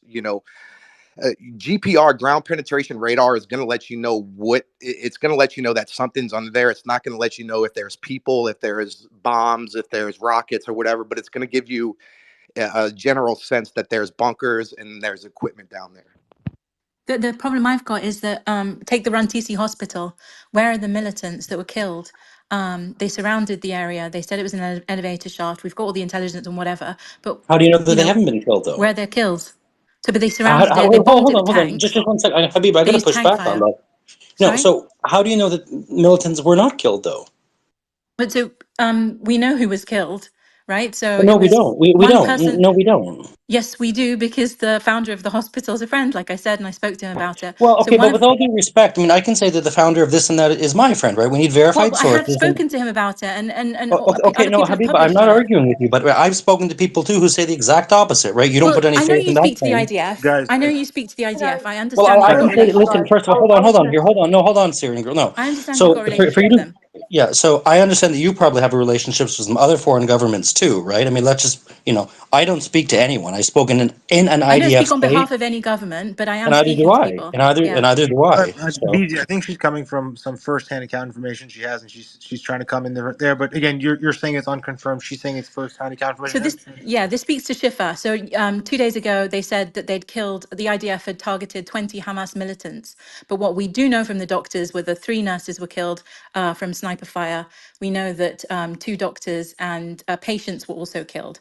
And even a combatant, if they're injured, it's a war crime to kill a combatant when they're injured seeking treatment. So what I'd like to say is that Israel's narrative, again, it's Putin-esque. People have to watch out for it, and I think it's compromising U.S. interests to continually take as fact that these people are militants or that pose a targeting threat. That they are conflating civilian or civil service Hamas members as a pretext by which they can attack Palestinians in general, and that is what I'm concerned with, and that's what I want the U.S. community to really think clearly about when they're supporting this, because it's against U.S. interests to be pursuing this. Real Well, quick before we're going to go before I Syrian girl, yeah. real quick before I go to her, we have a new post that just came across the docket. I posted it up there. Then I'll go to Syrian Girl real quick. So this is again posted on Mario's page. I'll pin it in the top in a second. Shifa head doctor refuses to cooperate with Israeli forces during raid after the Israeli forces stormed the square, and parts of Shifa medical complex. They asked in a phone call from the director of health, Dr. Munir Al-Barsh, who was among the patients in the hospital, to go to the site of the raid, and Al-Barsh refused and said, "I work as a doctor and perform my duty at Al-Shifa complex, and I do not cooperate with the occupation." This is from Quds News. And we're hearing that a lot. A lot of doctors are not leaving their patients, which in my opinion is an honorable thing, because a lot of patients unfortunately can't be moved. We know that some of them, and then it's a very awkward and hard situation. Again, we're not in caves within Afghanistan or a battlefield that most of us are probably used to. This is, again, in my lifetime, the first time that I'm seeing a huge fight go down within a hospital. Again, I see it as an honorable thing as a doctor, where he's willing to stay in with his patients. And again, I don't see him as a military combatant. This is a guy who's trying to save his patients' lives. I just hope that as this raid plays out, that the folks that are going in don't open fire on them, because I know there was a discussion yesterday about doctors are working for this hospital. This hospital is quote unquote Hamas. They're parts of Hamas. I hope that they can mitigate as much damage as possible. But I'm going to hand it off to Syrian Girl. Syrian Girl, please go ahead. Thanks. A couple of points about US's credibility. We all saw that Biden made a statement putting his reputation on the idea that there was 40 beheaded babies. We were all witness to that. So they have zero credibility when it comes to what the Israelis tell them. They buy everything. But the framing here on this space is what's wrong, and what I would like to clear up, because we have Michael, FL Captain, and Craig, saying, "Oh, we have very credible intelligence that there's a bunker." The fact that there's a basement under the hospital is public information. They're framing it as intelligence because they know from public information that there's going to be a bunker there. So, and so they're going to be able to pat themselves on the back and say, "Oh, our intelligence are right." The framing of the whole argument in this space is what's wrong. Because what are we trying to argue here? Are we trying to argue whether or not there's a bunker? Yeah, public information, we know there's a bunker. So I noticed they had two caveats here. They said maybe the room will be empty, number one. Second one, the FL captain said maybe it's not active. So they've already hedged their bets, right? Because they know there's a bunker, but it could just be an empty room, and they want to be able to pat themselves on the back on that. So what the question is here, what is the point of the argument? We're all talking about whether we're spending, like, I don't want to spend another hour talking about whether or not there's a bunker down there. We know there's a bunker down there. So what is the excuse? What does that mean? What does it mean that there's a bunker there? Does it mean that you can shoot all the patients and drag them from their hospital beds and not have any electricity and not feed people and not give them water? The fact that Israel built that bunker in the first place, does that not feature into anybody's calculus here? The thing is that these Palestinian people are occupied. Their land is being stolen. The UN says they have a right to resist. There's tunnels all over Gaza. So what is the argument that's being made here? Because So, it can't be whether or not there's a bunker there. right. We're done with that. That's So, public Syrian, let information. me Okay, help. Let so me assist you there a little bit on the discussion, just so we can kind of, maybe you can give me your insight on it, because you know the topic better than I do. So we know that it's a hospital. It's going to have a basement. It's going to have a I don't bunker, know whatever about you want to that. call it. There's something down there. Israel is claiming they have intelligence that there could be people down there, so on and so forth. I'm coming from the point of view that I'm hoping that there's nothing down there, and this can all be blown off, but there's too much damage happening as they're going in. But I don't think that anyone's arguing here if there's a bunker or a basement. It's a hospital. It's going to have a sub-level room of some sorts, or a base level room of some sorts. And we have that article that proves that there's that there's a quote unquote bunker that you shared yourself, which thank you again for sharing, that there's a bunker down there. It's just a matter of what is in there. I think for some reason, there is a vast curiosity about, is there people down there? Is there hostages down there? Is there gunfire down there? And The argument will be, is or there could be hostages? The right, question is there hostages? So we're saying now, right. so let's change the framing then. Well, that wasn't Let's the No, say, argument, though. I is Well, think hold there on, that's but Syrian girl, that hostages wasn't the under no. the Hold on, hospital? that wasn't the only argument, right? Because the Right? assertion has been made. No. The assertion has been made that there is a Hamas command center down there. So now you're changing the parameters of the argument, right? So now you're acknowledging that there's a bunker. You claim Israel built it. Maybe it'll be other bunkers, right? So So the it question could says be, it's an hold Israeli on, operating room right? and tunnel network beneath Shifa Correct. Hospital So was built could in you concede that 1982. potentially that bunker that you keep talking about that was built by Israel potentially was used as a Hamas command center, or is that just completely? The only thing we know is that there's a bunker there because the Israelis built it. So they were No, using so it no, back then, okay, we right? know That's that all there. we know. Okay, if we So if you take want your to premise, argue anything, if you Syrian want to girl, you argue gotta calm anything down. I'm else, gonna argue with you. I'm gonna argue with you. okay. So So we're gonna have to move the if I premise of the concede to you, argument. hold on, no. If I concede that there is a bunker down there, even though I haven't read your article, that was built by Israel, does that necessarily prevent any other tunnels or other bunkers below it, There's beside it? tunnels all Because over Gaza. okay, so Okay, what you are there's saying is tunnels that all over Gaza, and so you're you bombing can't all of the you can't hospitals even in no Gaza. Syrian girl. So So you got can the we Can I two-way come go to an conversation. already? argument? Yehuda, just one second, Syrian girl. So what you're saying is, okay, we know there's a bunker there, but you haven't touched on the fact that that bunker could potentially be a Hamas command center. Do you concede that that's possible or no? So that's your. So now you're gonna change. So then we're saying. So what is your argument here? You're saying that there's a bunker I there, think I just and made that my bunker argument. could be a Hamas command center, or is the Correct. argument that there's actually hostages down in the bunker? Let's make it clear. Okay, I'll make it crystal clear. The answer is I don't know. I'm not in the intelligence community. No, no, So we're what not the talking about what you don't know. We're talking about what we're Syrian girl, you arguing gotta let about me here. finish. You What gotta let were me we finish. Okay, arguing no. about here? Okay, you have to let me finish. No, Okay, like you Beezy, can't keep interrupting.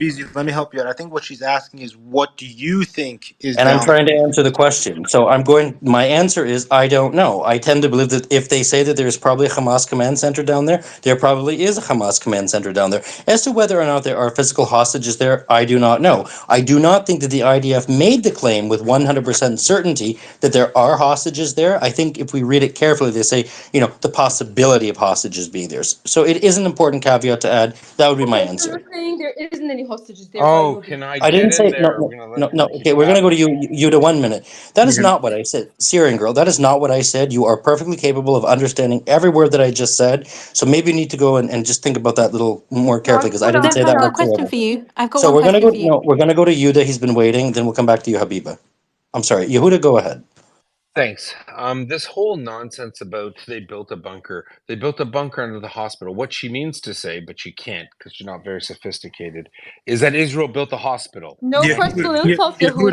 No talking. personal insults. Guys, let's try to please again. I hate the mute everyone button. I'm gonna unclick it. Let's keep it as civil as we can. This is a very important topic that we're discussing here. Let's hold back from the gaslighting, the personal stuff, just for this one evening because there's lives on the line. We can get back to that tomorrow night. So Yehuda, if you can, All just right. please do us a solid and keep it I'm as chill sorry, as but possible. when Syrian girl spews like literally, I mean, there. If she told a truthful statement once, I'd No, be Okay, so fine. no more Yehuda, personal. I fact check what she said for the record. I Yeah, went and yeah. looked. So I no saw more direct personal posts of attacks it. yet. Let's Yeah, just Yeah, arrive yeah. at the point. Yeah. there was something built down there. Whatever is being used for this evening, I don't know. I'm not intelligent, Okay, all but there right. was something built down there.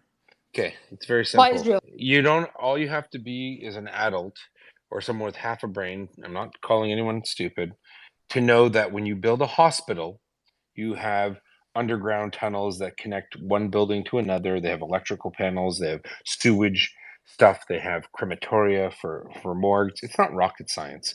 The difference is this: no one is saying that that's all that is there. So you do not build 8 layers of tunnels that go 50 to 80 meters underground that have ante rooms and storage and arsenals. An arsenal is a place you keep weapons. Now, hospitals in normal countries don't have weapon storage facilities underneath. The fact of the matter, it's very simple. All anyone has to do is wait, just like the Israelis went to Rantisi Hospital and they secured it and they sent cameras down Wait and for what people. though? Why is she talking?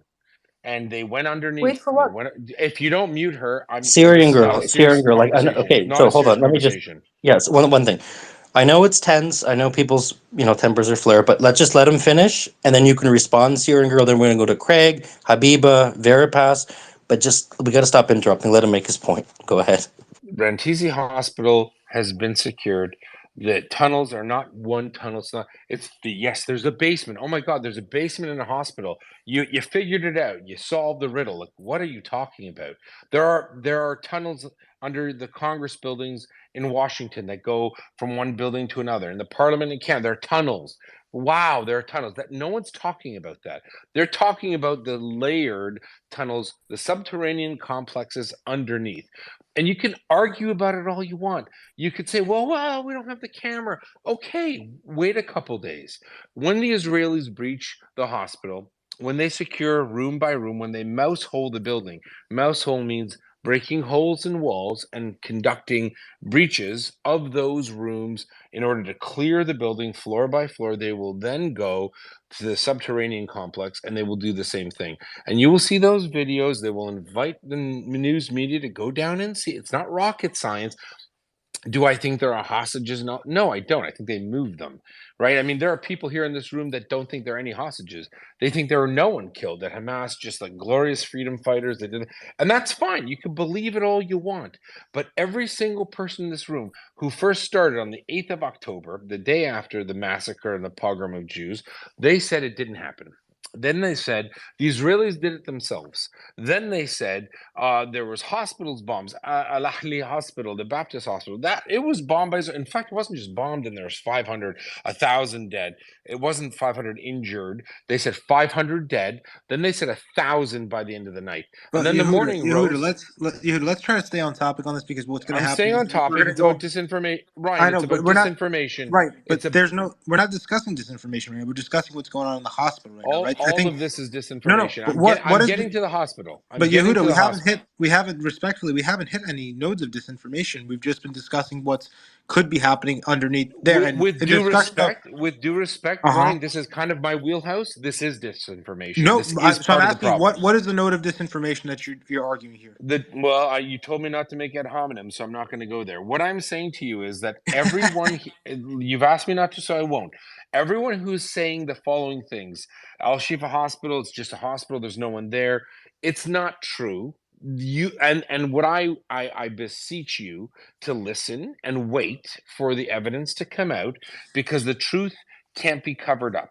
People can keep talking about, oh, this is this and this, and there are people that keep saying that in this space. Okay, the difference is this: the Rantisi Hospital was already exposed as a command and control node. Shifa Hospital, it's not a secret. It's always been known to be this. The only difference is the Israelis never had the political capital in which to attack it at this level. Now they're there on the outskirts. For those who keep parroting this nonsense BS talking point that it's, oh, they built a bunker themselves. Of course, they built a hospital, and hospitals have connecting subterranean rooms. The difference is most hospitals don't have 8 floors of it. They don't go down 80, 50 meters. So when they go down that far, and they have tunnels that are wide enough. So here's the difference, and this is what you will see. Pay Right, but attention for it. Yehuda, to your point, just real quick to your point. I think you said this earlier too. You said they could have moved the hostages. You said that correct I'm earlier. not even talking about hostages. I Right? don't think No, they're no. hostages. Right, right. I'm But talking about command, using. whatever command center, whatever. But you have to remember that Yehuda, this is a very different playing field of that. There's active civilians, doctors, and patients in there. That's why I think Right.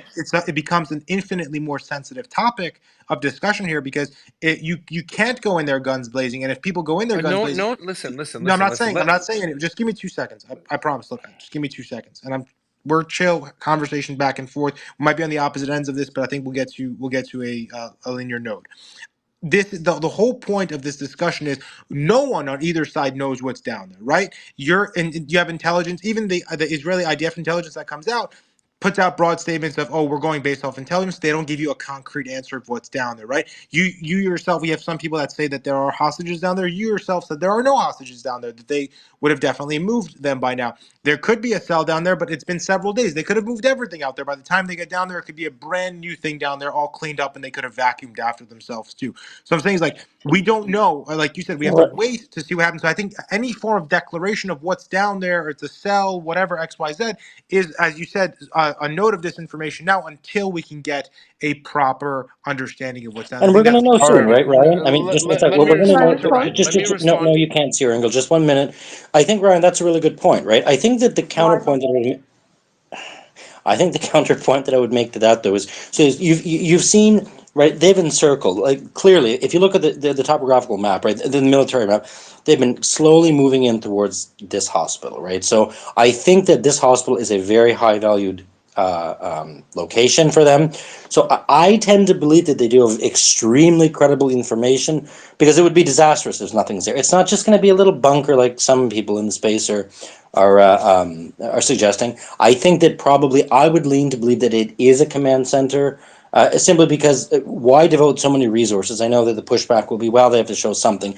Okay, but that being said, listen, Can I we're going to finish my go. point? Oh I yeah, got okay, yeah, interrupted by yeah. Ryan. I'm really sorry. Ryan, with all due respect, this is my wheelhouse, not yours. So I'll tell you this, and you can ask BZ. And so I'm not going to do an argument from authority, but trust me, Hamas has no time to vacuum up anything. When I said I personally, in my own professional opinion, don't believe there are any hostages in that area, is because I think those are the trump card of Hamas leadership. So they're going to have moved them probably 15, 20 days ago. I don't think they've moved them recently. But I also don't think they had time to quote unquote clean up. The difference is this: that hospital has been known, and the Israelis have said it for 15 years, that it is literally a mouth, like I don't know the expression in English, but it's Swiss cheese. Okay, the whole thing has got tunnels under it, and it's got layers on it. And Israel had for about 10 or 12 years really, really good human intelligence from people who defected, people who the Israelis turned, that spoke about and painted a picture of what the subterranean complex looks like. The Israelis have known it. It's not a secret. Yes, it is connected to the normal basement that is in the hospital. Okay. But the difference is this: they do have today, right now, I suspect, and just like in RNTC Hospital, there are subterranean levels that have weapons and have rockets. And what I was going to tell you before you interrupted me is, what you will notice in those certain caverns underneath is they have tunnels that have a turning radius large enough to move rockets, because they move them up to the firing positions. That's one of, if you when you look for it, we're not looking for little tunnels. Okay, we're not looking for the tunnels that are 1.7 meters tall and 50 centimeters wide. We're looking for the tunnels that are large enough to move rockets that they Right, bring up to their and like you firing said, positions. we'll Okay, we'll find out. We'll find out very and Yeah, soon. we But and, let and me. Ryan, we We, will. we're We going to go to yeah, Craig absolutely. because he's been but waiting. let me go to Yeah. Beezy. Let me just Okay. go to Thank Syrian you. Girl to respond to him, Sure, just because sure, we're sure. going back and forth, and So, then right, we'll can go I to Craig. speak to it just Yeah, very Habiba, quickly? just give me 1 second, since he addressed Syria. Let me go to Syria, and then we'll pass it around. We're going to be here for a while, but I appreciate you guys. And Yehuda, I wasn't trying to interrupt you. I was trying to have a conversation with you. It's never meant to Thank interrupt you. anyone, just for conversational purposes. Syrian, on to you. Okay, he made some excellent admissions actually in that diatribe. So he said that many hospitals have bunkers, many hospitals have tunnels. That's number one very good admission. So now the burden of proof has shifted to it being 8 meters down. What we know from what the Israelis built is that they 80, built 80 what they. meters. I said. So you said 80 meters. So now you're saying that the bunkers have to be 80 meters down in order for No, them I'm to saying that be. So that's how in order deep for the it to I be don't think he tunnels. considered, said they in order have to be, for right?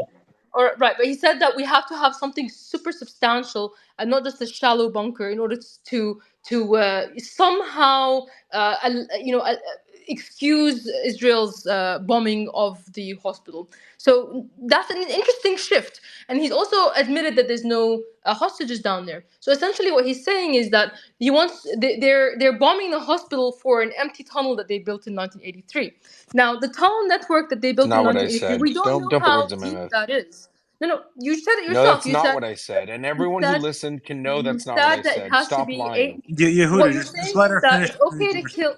what you're saying is that if depending on the height of the tunnels, the Israelis The will be depth. excused from the patients that they murdered in the last month. That's what you're saying. So you're saying if it's like 8 meters or 80 meters, therefore it completely excuses the sniper attacks, the bombing, the lack of electricity, the lack of water, and the lack of food. No one And you're said that. saying That's wait you. until, but that's the argument that we're all having here. We're saying That's wait what you're until having, not tomorrow. me. Let's find out if there's 8 meters of tunnel, and therefore that will excuse the war 80, crime. 80. So the God question damn is it. 80, 80. 88. Okay, so it's eight. So there's we know that No, there's Steven, 80 I meters think tunnel 8 or in 80, Gaza. right? I mean, I So don't the think he's question, being that specific.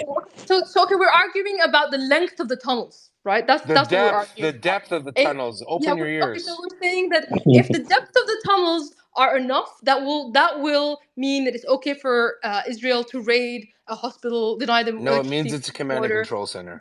So yeah, but that you're essentially saying that if the depth of the tunnels are 80 meters and not 8 meters, It means therefore it's this not a excuses the war hospital, it's a crime. terror tunnel. Yeah, so you're saying that this the length of the tunnel, which Israel The built, by the depth way, of the is gonna. tunnel. God. Yeah, okay, great, Guys, thank you. let's So you're forget saying the dimensions depth of don't the matter, tunnel right? will Then excuse your war no, Ryan, crimes. it's your job So to Okay, so moderate. and It's there's no obviously not hostages you. down so You have there. So Guys, misquoted. hold on. okay, ladies and gentlemen. Okay, so We're fighting about dimensions of a tunnel right now for the past 5 minutes. Seriously, this like it. Yeah. If he's let's just go Syrian girl. He's saying 80, so just stick with the 80 that he said for okay, now. let's say there's 80 Keep meters arguing. of tunnel down there, right? And he's saying that that excuses the bombing. We also don't know if Israel built 80 meters of tunnel because it says here that they built tunnel networks and an operating room under the hospital in 1983. So I even if it didn't was say 80 8 meters, we meters, don't. okay. 80. I I said think we've The 80. talked. I'm Okay, depth. hold on, saying hold I'm on, hold on. agreeing with Okay, you, hold on. Yehuda. Just hold on. I think we've talked about and hypothesized about the dimensions of the tunnels that nobody knows enough. So Craig, then Veripass. Craig, you were waiting patiently. I thought Veripass. Habiba wanted to go next. I know, well, that's okay. Craig and Veripass were waiting, and then we're going to go to Habiba. Craig, go ahead. Veripass, then Habiba, then Joa. Okay, so I just want to be calm and try to be clear about this. Okay, number one, in regards to this operation, there has been a lot of weight that is being put on Israel to justify its operation. Okay, there's a lot of weight because they're the ones who are conducting the operation, right? So therefore, the weight falls on them. What I am not hearing is equally justified use of what we saw, which is somebody shooting an RPG and then running back into a hospital. We have seen videos of people with guns in hospitals. We have seen images, and we have seen these things as crystal clear that Hamas is clearly using medical equipment, first responders, and other people. So the logic is as follows: you cannot be considered an objective observer or an objective commentator on what is facts or not facts if you're placing all the weight on Israel to justify every single inch that is going and not using the same path of logic to justify what Hamas is doing and has done. That's number one. Number two, the comments in regard to US intelligence and the Russification allegation that somehow US intelligence is acting like Russia. Okay. Let's just take a step back. Okay. And remember that Not this is US the intelligence, Israeli. okie dokie. So that's not what was said. Anyway, so it has been throughout this entire war, from the highest levels of the executive branch and the legislative branch of the United States, they have continuously said that Israel must conduct this war in humane operation. It must conduct this war. They have, to even the detriment of those that support Israel in the United States, they have slow walked their support of Netanyahu. They did not come out and said, whatever you got to do, boys, have at it. That has not been the stance, not from some idiot in the State Department who resigned, not from some idiot in the CIA or whatever. This is the highest level of the executive branch. It doesn't get any higher than Biden. When he speaks, that's the only word that you can use, right? So the US administration has made it abundantly clear, along with the State Department, along with DOD, along with everybody else, that Netanyahu and Israel must conduct this war in an appropriate fashion. To accuse any intelligence agency, anybody of saying that their information is flawed and this and that, you lack intent. You lack intent, or there's no word out there that says, have at it, boys, do whatever you got to do. And without that statement, you cannot objectively claim that the United States is somehow Russofiling its intelligence machine or commingling it with Israel or anything like that. You can't do it. It is not logical. And I will conclude with this very briefly, okay? What has been said throughout this space is, and one word comes to mind, and that is credibility. Okay, it has been used over and over again, and it is important given the operation that we're seeing. This isn't a house of a Hamas leader. This is a hospital. Credibility matters. So, what we get initially, okay, very calmly, let's try to understand that first reports from an ongoing battle generally are probably not accurate. Okay, they're biased or they're shooting out information to control the narrative. That is a fact. That is what's been happening throughout this war and through all other wars since the beginning of time. Okay, this is what we saw when a hospital was attacked, whether it was a Hamas rocket, whether it was a car backfiring, doesn't matter. The goal is to control the narrative. So that matters because public opinion matters. And if people don't think that it matters, let's remember that after that hospital spontaneously combusted with a Hamas rocket, right? When it did that, there were mass protests. Everything sprung up out of the grass within 2 hours. The entire Middle East was on fire.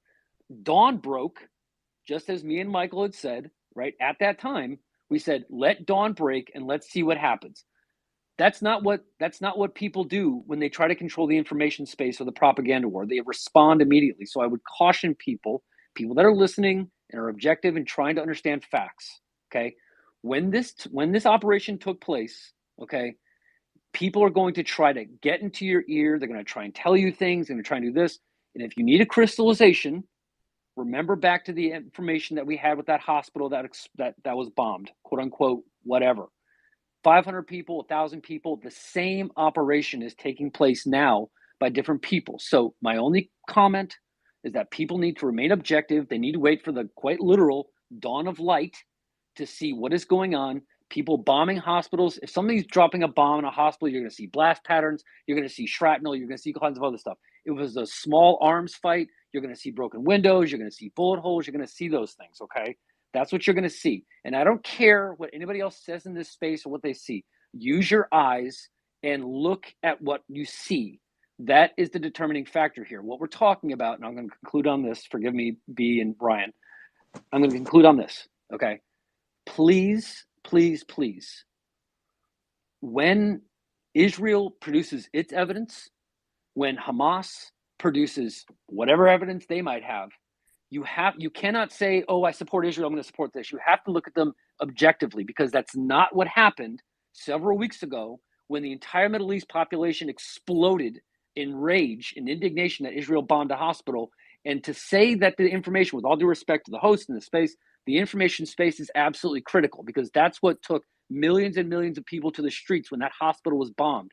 They went to the streets and they conducted violent reprisals and attacks and all kinds of other stuff.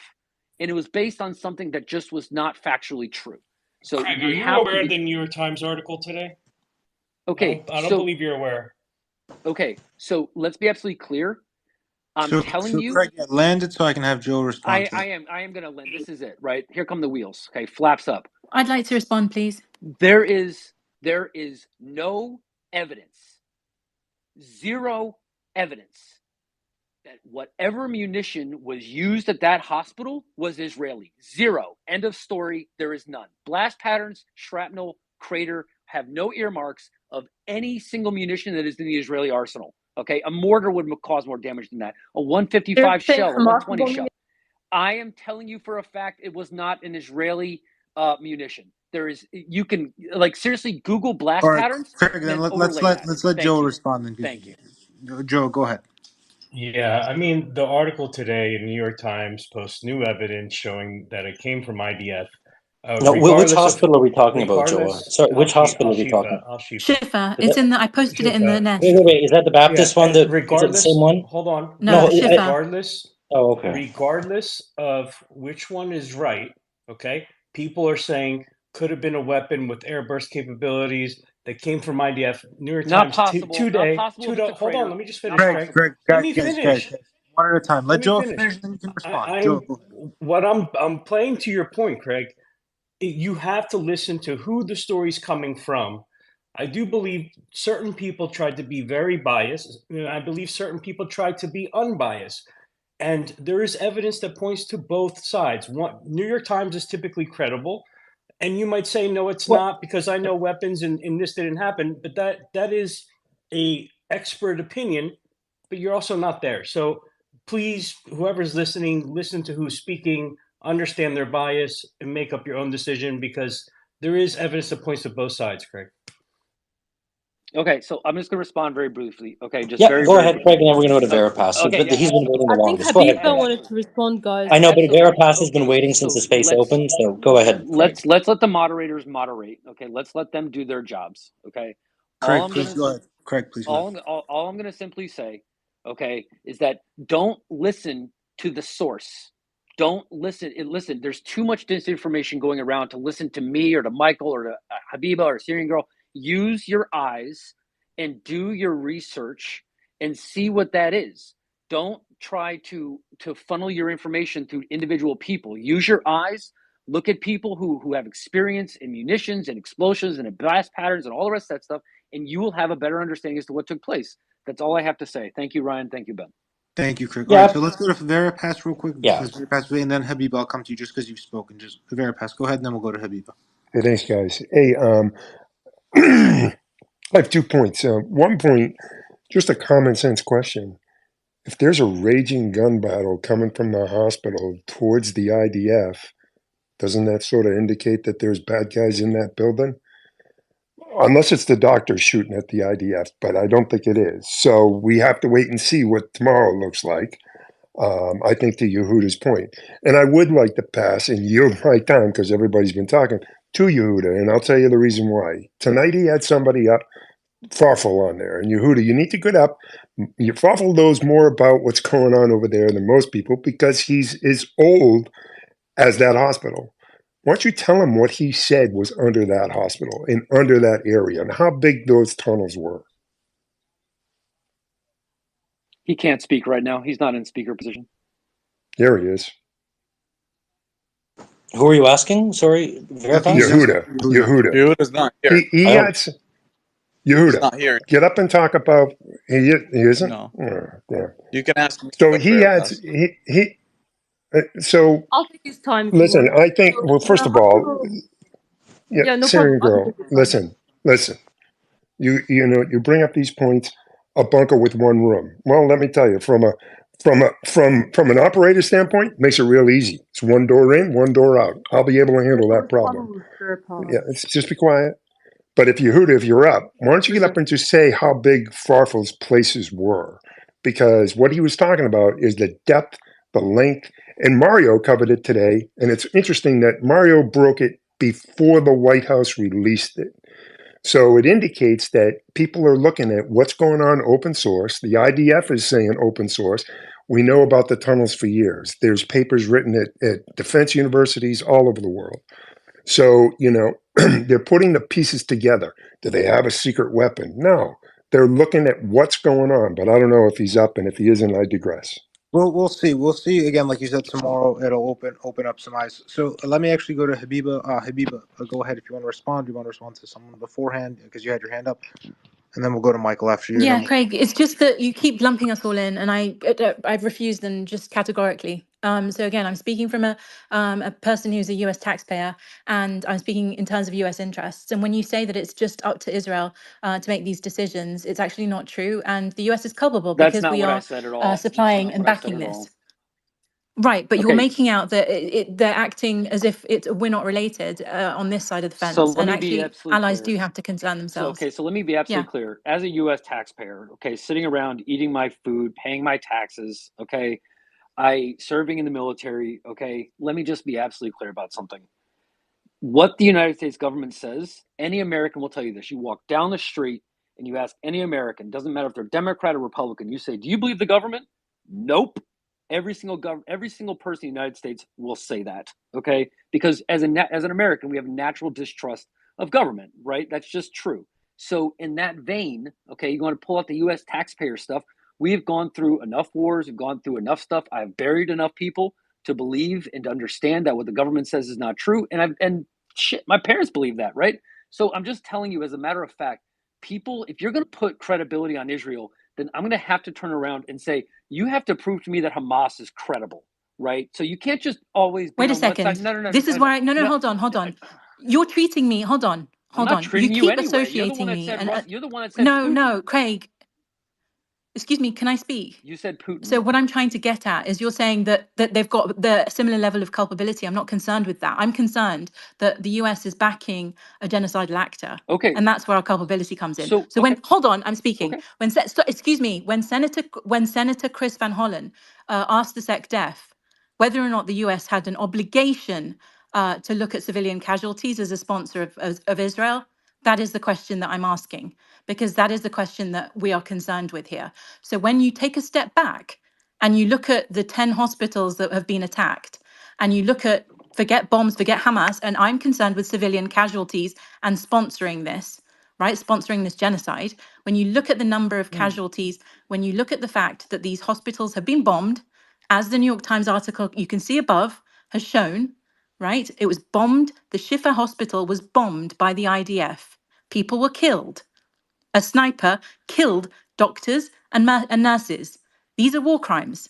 Okay, so this is what I'm concerned about from a But I US think we have to be perspective. just a little bit careful, Habib. Hold on, Craig, 1 second, right? Because There's yesterday no you doubt made about this, and no one is Habib, but you got to contesting let me it. finish. Okay, Well, so there's a hold on. little. I'm sorry, I'm speaking, BZ. Well, I'm speaking too, so you're going to have to wait a moment, okay? You've cut me off, and I'm Well, no, because we're just going to have a little back and forth here, right? Just no, I'm speaking. Sorry, you keep well, interrupting I me. am no, because I you haven't just made it. finished. Well, you're going to. I haven't No, finished.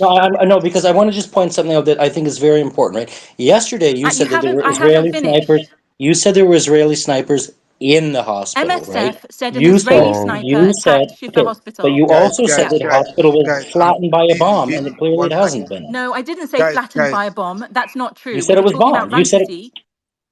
Wait, Sorry, guys, you're confusing guys, let's go. hospitals. Please, if we guys can go one at a time, please, because the audience isn't going to be able to hear us, right? They hear us at a different volume, different frequency than we're hearing each other up here. So, BZ, ask your question, and then Habiba Ryan, is it answers. okay to mute Zev for a second because I'd like to finish my point? I mean, I thought he was going to ask you a question. I Yeah, can't mute him. Well, I I'd was like to gonna finish ask my her a point. question. So Okay, so what I'm saying, you keep interrupting me again every time I'm on this stage or no, I muting me, don't and it's keep not fair. interrupting you every time. Just you keep spreading. You keep saying things that you retract 5 minutes Zev, later, like yesterday. it's not your, You Zev, it's well, it is. Zev, Well, listen, please. I'm a moderator here, right? So all I'm gonna Okay, say is but this: stop interrupting we have. people Guys, let's then. keep it.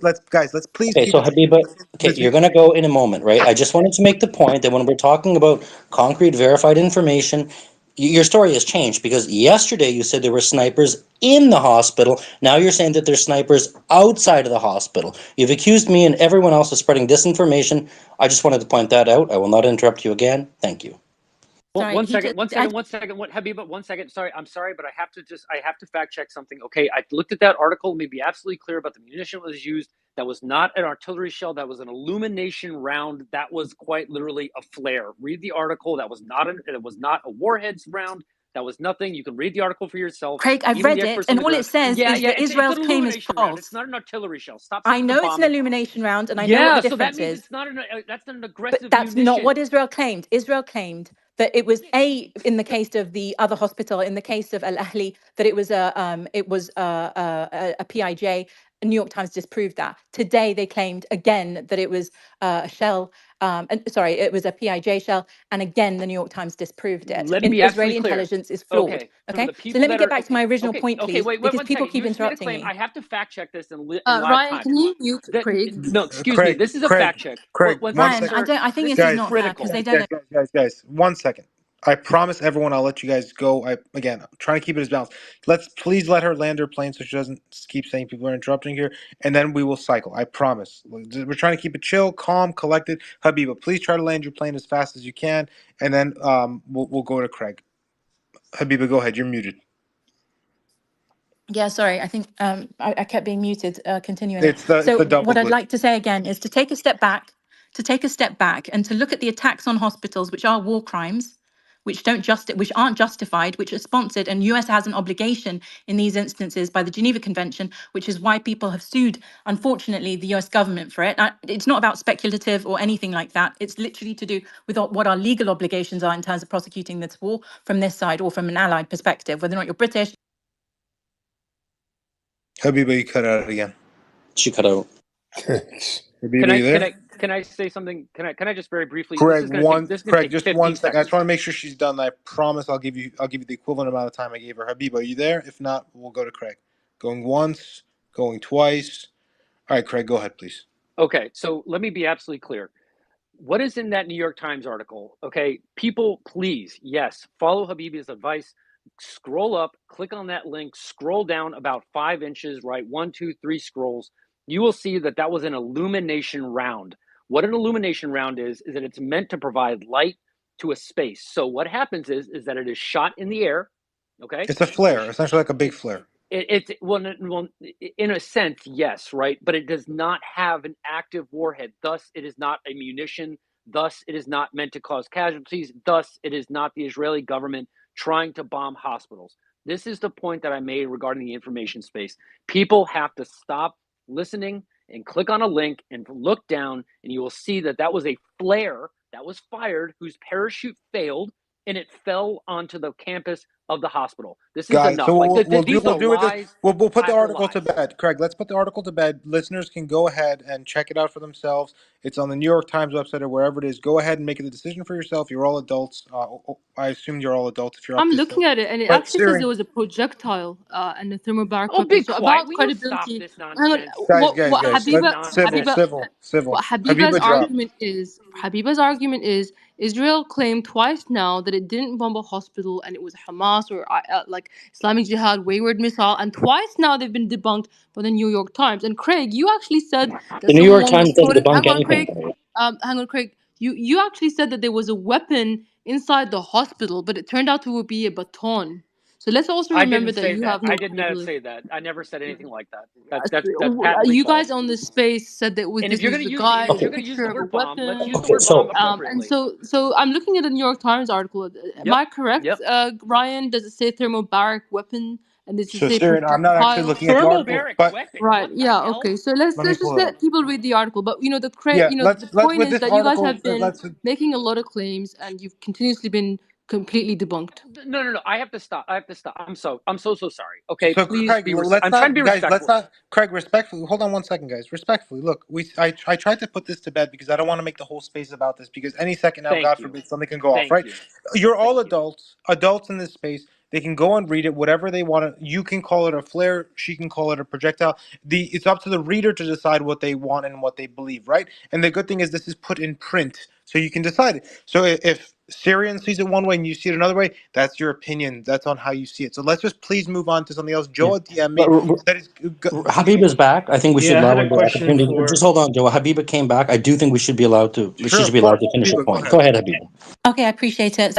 Look, the point I was making is if there were tanks parked outside, and when I am wrong, I say I'm wrong. When there were tanks parked, if there were tanks parked outside Johns Hopkins, and there was an Israeli sniper, according to the MSF, an Israeli sniper shooting nurses, despite there being a combatant inside, and there was any type of strike, whether or not it was an illumination round or whether or not it was targeted, if there's any type of attack or a fray on a space like that, even if you've got combatants that are injured in there, on any other circumstances, not just one hospital, it's 10 that have been under duress or under attack, right? And again, it's tank fire at Runtisi. They showed us yesterday with the CNN, they blew a hole through the side of it. What I'd like to ask you is the US obligation has to remain like front and center of people's minds because it is a genocide. There's mass evacuations, there's multiple war crimes, and these are further proof of it. So despite, and I'm not making any comment about Hamas. The reason I don't make a comment about Hamas is because we are responsible from an allied perspective in terms of taxpayer funding, in terms of what gets sent to Israel. That is our responsibility as citizens. That's why we care about it. That's why I speak about these Are kind of you a things, U.S. because citizen? Are you a no, U.S. I'm not citizen? talking about that. I'm Yeah, saying I'm this an is ally. Okay. ridiculous. You just keep I'm not you Yeah, I keep talking just about. want to saying say, Yeah, this is Habiba, just keep ridiculous. Habiba, guys. Again, look. She landed her plane. We had the discussion back and forth. Everyone has a different point of view on this one, right? We're adults. Go read the article. Do Absolutely. what you want to do with it and decide on your own, please. Again, I want So, to go to Joa, let's go to yeah, Joe. He has a question for Michael actually, so it can facilitate some further conversation out of this topic, please. Joe, please go ahead. Yeah, it's definitely out of this topic. Hey, Michael, I appreciate you being up here. You said a comment earlier that just made me worry. Where we were talking about the whole WMD situation, where Israel gave information to U.S. and even the ex-brigadier general of the IDF said that Israel exaggerated and manipulated information and things of that nature. And we see these types of things happen with faulty information or intelligence. We've mentioned bombs. There was last year with the kids strike that then they blamed PIJ and then they had to come out and say it was them. Things like that. But you mentioned one thing about the political motivation and how sometimes political motivations supersede actual intelligence. In To sum it up, basically meaning the people who were in power at the time in the U.S. wanted to go to Iraq, so they didn't look at the intelligence or information from the intelligence community. What worries me is what is going to. This hospital has been a key point in this. I'm very worried that what will come out of here is we found evidence that Iran was involved. Um, how politically motivated do you believe the U.S. government is with this fight, and how credible is this intelligence going to be that comes out of there? So it's been a while since I talked, so I'm just going to address a couple things first, and then I'll go ahead and answer your question, Joe. Like, first of all, I understand that we put it to rest, but again, it is very cynical to hold up a New York Times article when it agrees with your side and say, look, this is indisputable proof, and then lambaste the New York Times every time that it disagrees with you, or when it was in favor of all sorts of wars or other things in the past that you don't support. So again, this appeal to, look at this one source I have is just not a logical way to go about it. So I'm glad that we put that to bed, and if people want to go ahead and read that stuff, they can. I also want to address, like, again, just like, let's be intellectually honest here, right? Like, I'm very clear about my perspectives. I'm a U.S. citizen. That's the lens that I'm using. You can look at my bio, you can look at my background. I'm very open about where I am here, right? And I feel like I would ask that people on this space do the same. If you're an Emirati citizen and you worked for the Emirati government, please don't come on here and say that you represent U.S. taxpayers in what your opinions are. I The don't second work. thing I'm I'll not an say, Emirati the citizen. second I thing don't I'll work for the say, the Emirati second thing I'll government. say, excuse me, Habiba, you've talked plenty for the past hour, okay? I would like to finish my point. So I would just appreciate if people were honest about all of the biases that they have. I've been very honest throughout the past 4 weeks of this entire conflict. You can ask Mario, you can ask Ben, you can ask any of the other co-hosts. I've been on here tons of times. I've done my best to call balls and strikes objectively. I've been critical of the IDF several times. I've been critical of Hamas many times. I am here to provide objective military analysis and to provide perspective based on my experience, right? And that's the And beauty of a lot Michael, of these can I spaces. commend you on that? Because when I said some people try to be unbiased as much as possible, I was speaking to you. So just so you Thank you. know, Thank you, let Joe. me say that. Thank you, Joe. I appreciate that. And now let me address your point, right? So it's very important to understand how this stuff works. Can intelligence be politicized? Of course it can, right? I'm not going to deny that to you. And I actually said that an hour ago as well. I pointed that out. The issue, though, is that that doesn't happen in the intelligence community. The intelligence is not wrong or bad or inaccurate. Political actors choose to either, ignore that intelligence, or they choose to, present it in different ways that are outside of the control of, executive branch agencies that are meant to serve, right, the president. So the idea that intelligence can be politicized is, of course, accurate. I'm not denying that. But here's what I'll tell you. If you want to go back to the 2003 example, there were a ton of reforms that occurred in the US government. You can look up the 2004 Intelligence Reform Act. You can look up all of these various laws that were changed after Iraq to try to make it as hard as possible for intelligence to be politicized in the US. And those safeguards, I would like to point out, in the US are stronger than they are now in any other country in the world. And so while it's not a perfect process, and I don't claim that it is, there have been a ton of changes since 2003, and I've already been over with you the history of the real fault there that lied with policymakers in the Pentagon and in other places. So here's my point. If you're looking at the current process as it is today, and as somebody that has worked in this field for a long time, the process today is as objective as it's ever been. And the United States didn't need to conduct an assessment on the hospital, and it certainly didn't need to go public with its assessment on the hospital. And the fact that it chose to do both of those things is indicative of, I think, a credible reason to suspect that there's something of value there. And I've been very clear on this, and I want to be very clear on it again. Am I promising you that that's going to be the case? No. In intelligence, we use probabilistic language. We talk about likely, almost certainly, unlikely, right? When you're using a term like likely, which the US assessment did earlier today, they're talking about a 60% chance that there's a command and control node that's been used by Hamas underneath the hospital. Again, no one, at least I haven't, I can't speak for other people. I never said there are hostages there.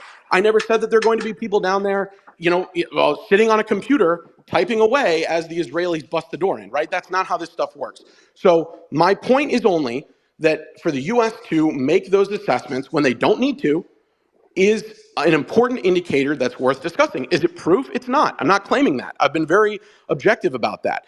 But it's an important indicator that should be discussed. And that's all I'm trying to do is provide that background. And again, I've been critical of the Israelis. I've been critical of various Arab governments. I've been very critical of the Qataris and a whole bunch of other people over the past several weeks. So my point is... Sure. I was going to ask a follow-up question, but go ahead, finish. It's just a follow-up to what you're saying.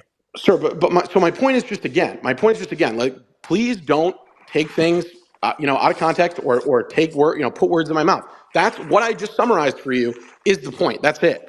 And so we need to be clear about the fact that there are, like Craig said, people can make their own determinations. They can do their own analysis. I'm a huge fan of that. I know a lot of people say, don't waste time doing all your own research. I think it's great for people to do their own research and come to their own conclusions. So you don't have to agree with my analysis, and that's fine. But I think it's a key indicator that the U.S. would make these comments and conduct these assessments when they otherwise wouldn't need to. Got it.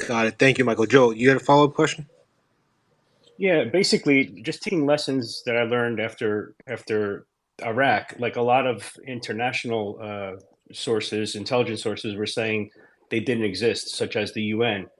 Should we be listening to those when we're making our own assessment as to whether intelligence is valid or not? So my perspective on this and what I would advise people, right, is again, I like this term, all source, right? Be an all source intelligence analyst. Do not overly rely on any one source. Like Craig said, right?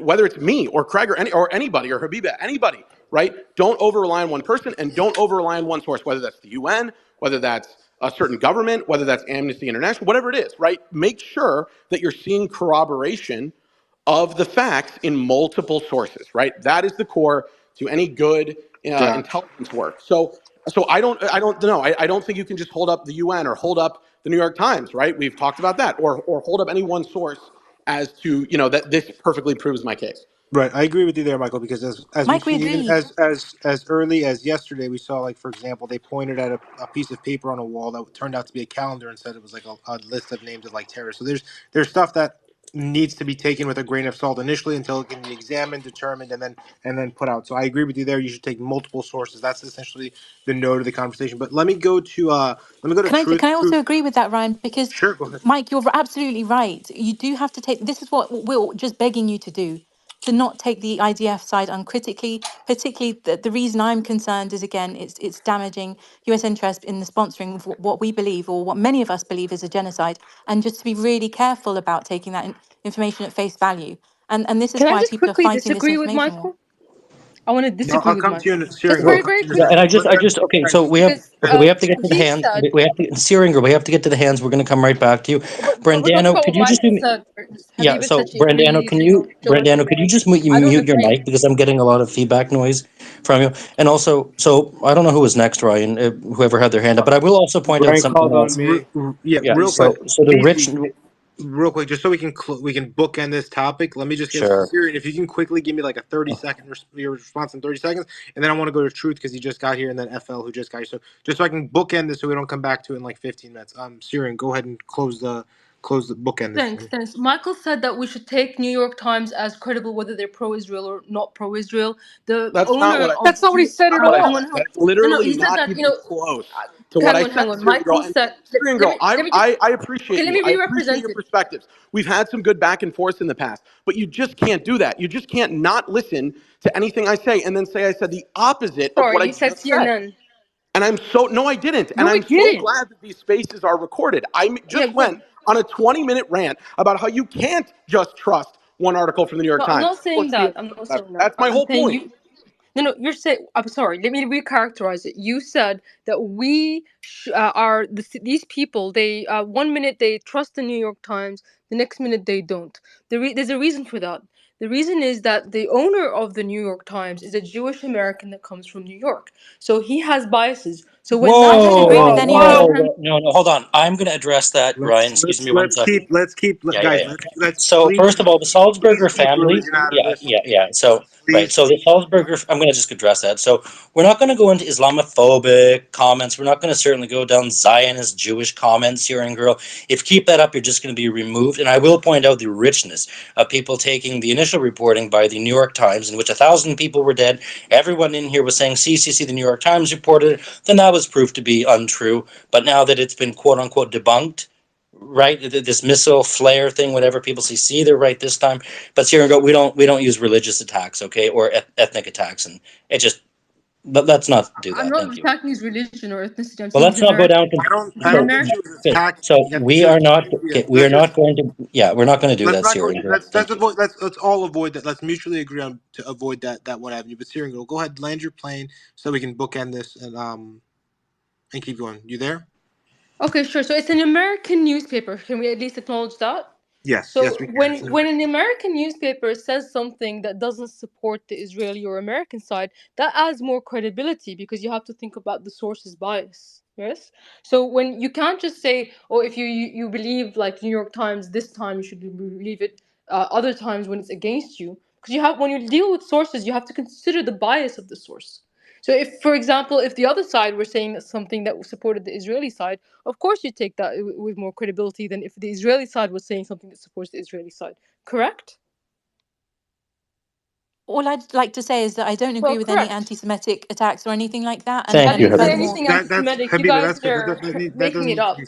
no, and furthermore, like I don't think we can generalize about newspapers and sources. They are all different. There's many journalists I've Again, worked I'll with in say, all these guys. outlets. Let's So let's bookend. Let me Sorry, I bookend. missed that. What was the question? There's no question, Michael. Let's just bookend this whole newspaper thing. Read the paper, read the article you want, interpret it yourself however you want it. If you think it's debunked, consider it debunked. Again, it's in the eye of the beholder. It's on paper. Let's go with that. But let me just go to Truth. Truth, welcome to the panel, buddy. How are you doing? Appreciate it. Thank you for having me on. Thanks, Mario, Ryan, BZ on the panel. Appreciate being here. So, look, we're talking about evidence, how to assess it. I'm not going to get into New York Times and go down that rabbit hole. Let's just look at international law. The international law is objective, has nothing to do with race or religion. And I'm just going to focus on one to keep it simple. Geneva Convention 4, which I wrote a thread on, by the way, and I will add it to the nest with permission from the panel. Look, it's very simple how Geneva Convention 4 works. It's been adopted since 1949, and it's been used with respect to how war should be, how the code of conduct in war should be considered. So let's look at some of the protocols for it and first define it. It's centered on affording protection to civilians, including in the occupied territory. So it absolutely applies to Gaza and even extended to the West Bank as well. So let's ask ourselves a few questions. What are some of the protocols we have to consider here when the U.S. is considering its intelligence as to whether a hospital is fair game or not?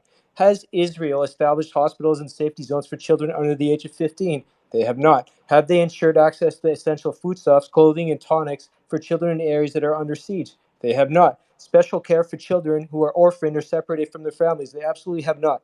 Evacuated children to safe areas and reunited them with their families. When children are evacuated, they have to ensure the ministers of all religions, medical personnel, and medical equipment are available where children are moved. Now, international organizations have been calling for establishment of a humanitarian corridor, claiming that Gaza's medical facilities are at a breaking point. So far, Israel has refused to budge and has bombed the Rafah crossing that connects the enclave to Egypt. Therefore, Israel is obviously guilty of violating Geneva Convention 4, and unfortunately, that would also make the U.S. complicit since they are arming and providing funding for this war. Now, I ask Michael, the CIA representative, I don't know if you're still with the CIA, why would the U.S. want to be complicit in a war crime with Israel when it risks tainting its reputation in front of the international community? This is absolutely absurd to me. And why do they continue to fund Israel as it commits this genocide when the international community agrees there needs to be a ceasefire immediately so that there can be an end to the massacre of the civilians? Michael, I look forward to your response, and I'll push back right after. So, a couple of things. One, again, I'm unlike many people that come on these spaces. I'm very open about my past. I am retired from the U.S. government. I don't work for the U.S. government anymore, and I'm very proud of the service that I was able to render my country, as I encourage everybody to do for their respective countries. The point I'll make on this is, look, you clearly just like read a Facebook post or whatever, and I appreciate your contribution, but here's the problem. Based on multiple sources. Here's what I'll say. I have been very consistent on this the past 4 weeks. I am not going to try to adjudicate, right, the legality of every single thing that happens in this conflict. Unlike a lot of people that come on these spaces, I know what my lane is, and I stay in that lane. And I don't say things I don't know, and I don't talk about things that I'm not expert in. I'm not a lawyer, okay? I'm an intelligence officer, former intelligence officer. I'm not a lawyer. I don't specialize in the laws of armed conflict or international humanitarian law. People like John Spencer, people that have been on this space over the past several weeks can speak to all that much better than I can. So I don't know if Tira or Alex or other people want to address that, but I think it's kind of a loaded question to say that whatever Israel does is somehow the U.S. is automatically responsible for, right? The Secretary Blinken and the U.S. government has made it very clear, we can advise the Israelis, we can assist the Israelis, we can have discussions with them, but their actions are their own. They have agency over what they choose to do. And I'm not just going to sit here every single time that something happens and claim that I know exactly whether it's legal or not, or whether it's justified or not. I don't know. I would need to be on the ground in order to assess those things. So that's why I think it's important that whenever these questions arise, and I said the same thing when it came to the Russia-Ukraine conflict, that they get investigated, that the ICC and other institutions, be they American ones or international ones, do their due diligence and look into these things on any side where there is any kind of credible claim of a war crime or something like that. So that's where I stand, and Yep. that's my view. I Okay, would so love I'd to like to go to, respond we're when going to go to I'd like to Tira. get the pushback, No, please. the truth teller, just hold on. We're going to go to Tira. Please go ahead. You are a lawyer as well, so please go ahead. yes. So there are multiple provisions in the Geneva Convention which might govern multiple areas. But I want to point to one the truth teller didn't mention, which is Article 19, which says the protection to which civilian hospitals are entitled shall not cease unless they are used to commit outside their humanitarian duties acts harmful to the enemy. So they lose, in other words, and there are other provisions that say the same thing. So civilian structures, which are protected generally, can lose their protection if they are used to commit hostilities, if they are used as staging grounds, etc. This is clearly a factual question, right? In other words, Israel has to have proof that this thing happened, and it can't be just the hospitals are treating wounded Hamas soldiers. That is not enough. It has to be something more active. People are using it as staging areas. People are running in and out their tunnels that they are storing weapons in, etc. Israel has said that it has this proof that has to be assessed, but to just generically, literally per se, say this is a war crime, that is just not true. And I think that's what Craig just said. This has to be analyzed. So for people, and Habiba did it too, she said it's obviously a war crime.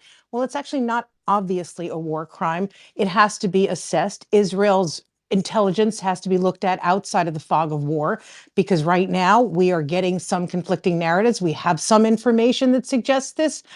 We have Hamas saying, no, you're lying. So this is what will happen, and people will assess it. And by the way, if Israel is wrong, Israel will basically attract calumny from every country, because that will be a major issue if they're wrong about some of these hospitals. Now, as to whether the United States becomes somehow, quote, complicit in war crimes, I have actually never heard that. You can say that it's complicit as a matter of, just speaking about it. But as to actual legal complicity for a war crime because you give money to a foreign government, because you have foreign aid, I don't think that's ever been adjudicated. I'm not aware of anybody actually suggesting that. So that's a new one on me. I'd be happy to look at whatever you're talking about if you in fact have a fact. Final thing I want to say that Habiba and Syrian girl, I've guessed, but Habiba is a person I listen to and I respect her, but she continually throws the phrase, Israel's committing genocide. Israel's committing genocide, as if by repeating it enough, you can make it true. Once again, these are issues of fact, and they are also determined in the case of genocide on intent. Now, we have some information. Bibi referred to Amalek. Some of the Israeli ministers are disgusting and have said horrific things. But at the end of the day, you need to have the intent to literally kill everyone. And right now, I would argue that we do not have that information. You might President say, Herzog said every Palestinian is a target in excuse Gaza. me, That's intent. I am not finished, sir. So please. So intent would just not be determined. If you were in a court of law, for example, and let's say you had two people said one thing, but the policy was another thing, you'd have a factual issue, and then it becomes a question of who is believable. So once again, genocide and intent would need to be proven, and right now we have facts going both ways. Facts going one way are some of the phrases that have been used by certain ministers, certainly, etc. Facts going another way, and I hate to say this because this is such a tragedy that's going on right now that I can't even believe I'm saying this, but I think, as we've seen, Israel has dropped an awful lot of bombs on Gaza. I don't even know what the number is, 12,000, 15,000. And if it's killed 12,000 people, that would argue that they are not indiscriminately trying to kill Gazans. So you have, once again, I'm not making a judgment here. What I'm trying to say is you can't just say these things as if they're totally proven, because they are not currently totally proven. Thank you. Tira, Thank you let me very just much, ask, Tira. So let me just hold ask on Can I one you speak to moment. something. No, that? Can I no, get my no. BZ, We're gonna let truth teller respond to BZ, that one, very. Wait, BZ, one Hey, second. stop She asked me. interrupting me, please. BZ, Truth teller. We're BZ, gonna it's me, go. not truth. It's me. It's Who's me. you? Ryan. I can't even. I can't even see you speaking. I'm sorry. All good, man. I had a question for Tira.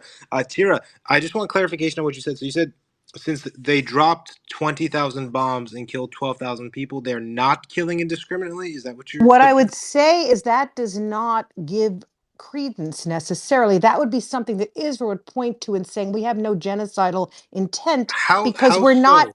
because you're killing less than one person a bomb, basically. But And but so, you're still you use the word indiscriminately again. That's the key word for me well, there is indiscriminate because you're dropping dumb bombs which aren't Well, precision. They're so just being so dropped. here's the thing about whether the bombs are, I mean, I said what I said and I believe it. I believe it would be used as a point of proof as to intent. Because you'd say if you were trying to kill everybody, we could have killed everybody, right? So that would be Israel's argument, right? We're clearly trying not to inflict the least damage. Now, obviously, many people on this stage will disagree with that, and I'm not having the discussion right now about that. But what I'm also saying is the issue of how many bombs and how many people are killed also goes to the issue of proportionality, which people have discussed on this stage Sure, but before. again, like you're a lawyer, you know better than I do that you can't prove intent, but you can try to see what's going on. So if you're dropping You 20,000 bombs, absolutely can prove That's not intent. true. That's not Yes, true, Ryan. you can You prove can. sorry, everyone just got that Yes, wasn't. I did. Yeah, you absolutely can prove intent, right? I don't know who would ever think, whoever said that you can't prove intent, right? So, And okay, listen, so how would we prove? How would we prove that they're unintentionally killing 12,000 people because Ryan, they're not so I can directly. speak to it, please. Habiba, so just one second, please. You keep interrupting. Again, to me, when you're dropping 20,000 bombs without a target, I think the only target that I saw was the 6 tons, and they on the camp where they were looking for one person. That's the one. That's the we can say that was an intentional target, and the casualty was they were looking for 1 in 500 is the estimated dead there. So again, for me, again, the word unintentional is the key one there. That kind of threw me off when she said again. That could be her opinion, but from my point of view, if you're unless you have precision shots and you're aiming at certain stuff and you're hitting that To me, that's intentional. But if So you're just Ryan, dropping, the intent it's that I'm unintentional. speaking about is the intent to commit genocide, which is the wiping out of an entire people, right? That's the intent, not any Okay, individual so bomb. So, okay. So do we need? I right. needed the specificity there because you said they Okay, weren't intentional sorry, killing sorry. from If them. I was unclear, I'm sorry. The intent goes to I could. whether you're trying, right, BZ, go And on. I'd like to also just expand on what Tira said. So, if we want to look at the actual numbers, right, how do we prove that Israel is indiscriminately bombing or discriminately bombing and so forth? So, I think, factually speaking, right, if you were going to have one bomb per one person, that is not an intent of indiscriminately bombing. What you would do is drop them in heavily civilian populated areas where you knew that you'd be killing 12, 100, 300, 400 people. I do not discount and or deny the fact that yes, they bombed the camp and so forth. There were high civilian casualties. But, when you look at the number of bombs dropped, the number of people killed, that, in my mind, and if I was going to try to argue it in a court of law, that does not show intent of trying to indiscriminately bomb anyone. Quite the opposite, actually, right? If it was one bomb killing 100 or 300 person every time, or 50% of the time, or 60% of the time, then yes, you might be able to make that argument factually and legally in a court of law. But we don't see that.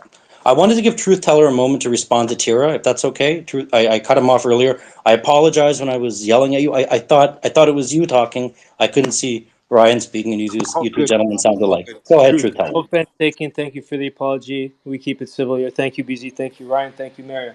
Okay, so I'd like to push back, please. The intent was mentioned. So I mean, all we have to do is look at what the ministers and also what the president of Israel has said. Every Palestinian is a target in Gaza. That's obviously intent to wipe them all out. Heritage Minister Eliyahu is suggesting to use a nuke as an option on all of Gaza, again suggesting let's wipe them all out. He was encouraged by U.S. presidential nominee to finish them all off. We're talking about Nikki Haley, in addition to other presidential nominees in the U.S., which But again would who is imply them? U.S. BZ, let me finish, please, which would indicate U.S.'s complicity. Now let's talk about U.S. complicity. They're not just providing arms and money, they also have soldiers on the ground, which gets ignored. There's about 5,000 from some reports, 2,000 from other reports. They are actually involved in this war. In terms of pace of this genocide, that's an interesting question. What the You want to hell try is and bring it back this? to, please don't interrupt I'm me. I didn't sorry. interrupt This you. is I'm getting ridiculous. quiet. Can Craig, we please. stop spreading This disinformation? is Yeah. So like I don't like people, Truth, but I got to be candid with you. I mean, you have military people here. Like everything you're saying is wrong. So in terms of Nikki Haley, right? You took a 25-second clip. If you had played that clip 25 seconds longer, when she said, "Finish them. Hamas needs to go." So you're cherry picking things here. And in terms of 5,000 boots on the ground, I don't think you're being very genuine. I don't know where you're getting this information. I'd love Alex to respond to that. Alex, Craig. Let Yeah, Let's let's just go just point let's by just give point. a if we couple could of just very one easy, second, easy. Alex, Let's. 1 second. If we could just let him land his plane, guys, so we don't have to keep going back and I forth. don't Because have It's that not Sure. much landing. to It's go. fucking I got to. crashing. Sure, Alex, Craig. please, Fine. Then let me respectfully. crash my plane. That's for the public to decide, not you, Craig. You want to spread your propaganda, go for it. But don't let me finish what I have to Okay, say. we're going to be respectful here. Go ahead, Truth Teller. Thank, Truth, thank you. I'll truth. Just carry on please what land I'm your saying. plane. Please, you guys, when you cut off my thought, I lose my momentum. I'd like to continue what I was saying. So let's carry on. In terms of the pace of the genocide that's carrying on, it's absolutely absurd to say, well, because only one bomb was killed maybe one or two people, therefore it's not a genocide. Well, then let's call it a slow and systematic genocide. They just seek not to wipe out the entire population. And also, maybe they shouldn't use a nuke because that's going to cause radiation that could harm the Israelis. So we'll just do it another way. We'll just take our time because Netanyahu wants to push as much time as he can so that he can stay in power because he's facing 3 corruption charges. So come on, let's consider all the facts. Furthermore, all of this could be prevented, as I've suggested before, if Israel would allow for either UN inspectors or the Red Cross or another neutral party that everyone accepts to go and review each school, each hospital, mosque, church, etc. that's being bombed beforehand, before the actual bombings, to determine if there are actual weapons depots, offices, headquarters, etc. Therefore, we could actually determine if these are militarized buildings. And I would suggest, I would actually absolutely be certain of the fact that they're not, because if they were, proof would be presented. So far, we've seen just one doctored video that I absolutely challenged. Therefore, Okay. based on what I've said, with this, I'll finish up easy. Based on what I've Thank you. stated, there are soldiers absolutely on the ground, and the U.S. is also arming and funding. To ask the question again: why is the U.S. choosing to be complicit in Israel's war crime in violation of Convention Geneva Convention 4. And to your point about Article 19, proof has not been presented to actually prove Article 19 can be invoked because Israel has not presented any of the evidence. Just as U.S. was required to present evidence on Okay, weapons of so mass I'm gonna, destruction right, of so rocket if you could land the plane really can't quickly, have and it I just both want to ways to go correct. backwards. Okay, I just want to correct one thing. So Article 19 talks about due process and warning when if they lose their status, right? So by providing, the knocking or the draw of leaflets, that does indeed match up with international legal requirements. People can disagree. Alex, I wanted to give you the opportunity to push back or comment on what this gentleman said about 5,000 soldiers being on the ground and yeah. Good God, let's start from all of it. So there are not 5,000 troops, U.S. troops on the ground in Israel. That's the first thing. Let's knock that out because that's ridiculous.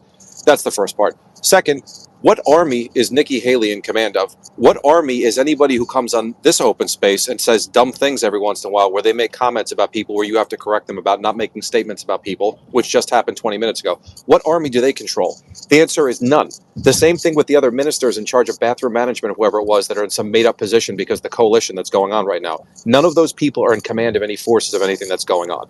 And the second statement, well, maybe it's just a slow, and they're not actually trying to kill everybody. You just undermine exactly what the definition of genocide is. They either are or they are not doing it. And the point that was just made by the attorney is correct. If you were dropping that amount of ordnance and your job was trying to go eradicate a race of people, and that's the number you ended up with, given the number of bombs you dropped, you'd have to be the worst military on the face of the earth if that was your objective that you set out to do in the first place.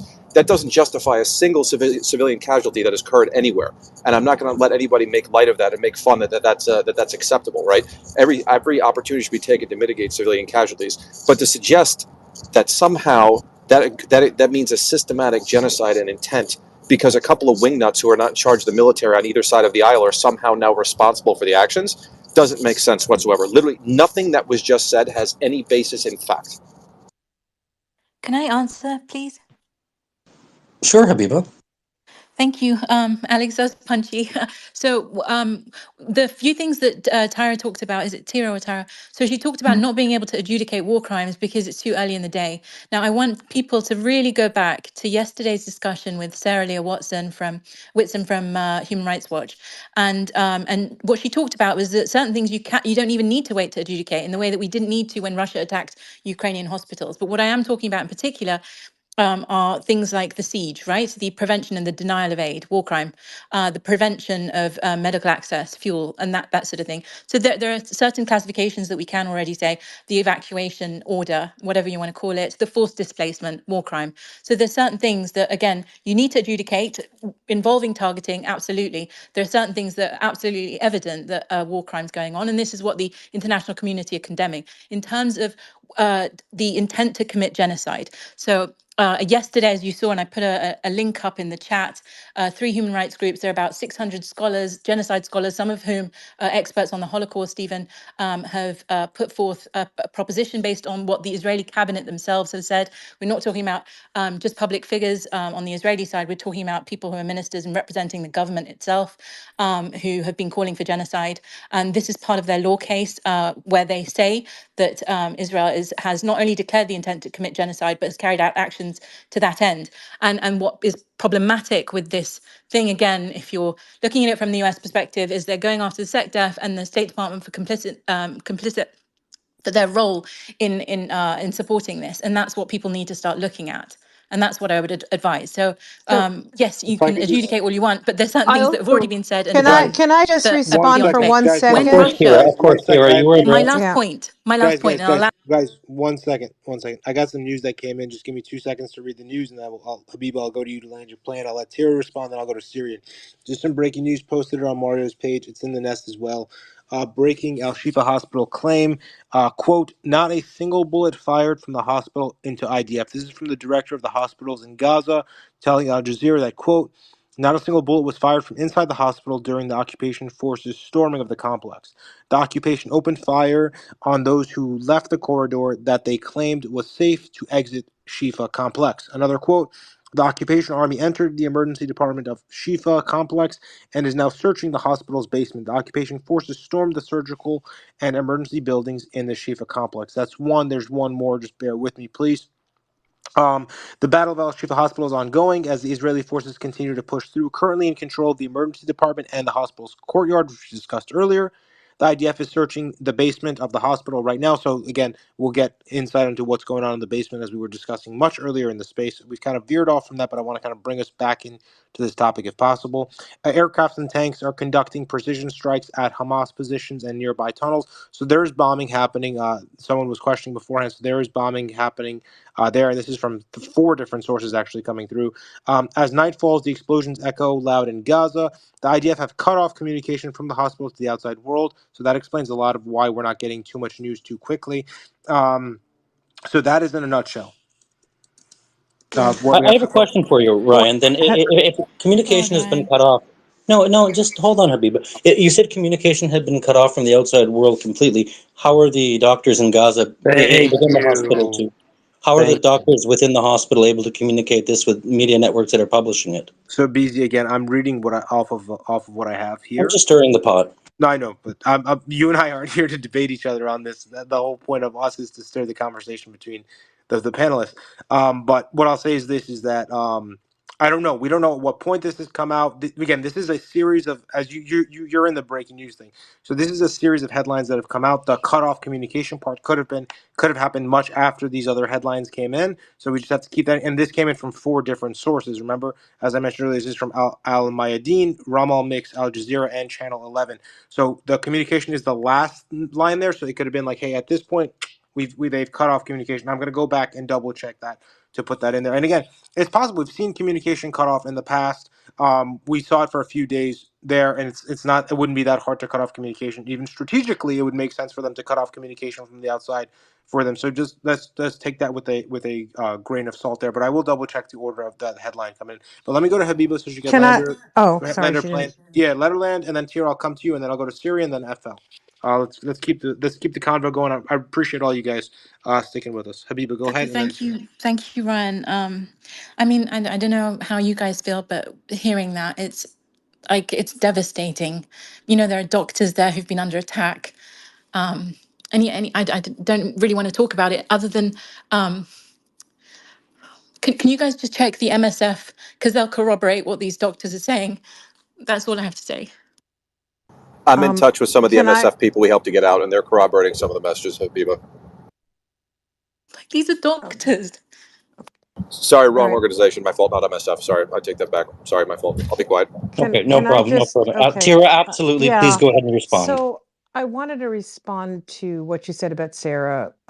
Sarah works for an organization called Dawn, which is currently fundraising off the fact that Israel and the United States have committed war crimes. So I am not saying she is wrong. She's very smart, but I do think there is an enormous bias there.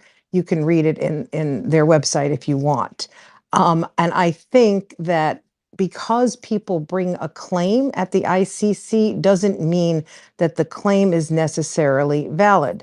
I'm not saying it's not. I'm saying that you have to really look at the facts. And right now, I would say that many of the facts are up in the air.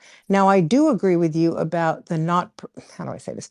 I agree with you about the not providing food, water, medicines, things like that. To me, it is not defensible, let's just say.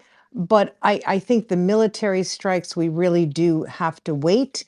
And I also should point out, although this is not necessarily a good factor for Israel, they are not a party to the ICC.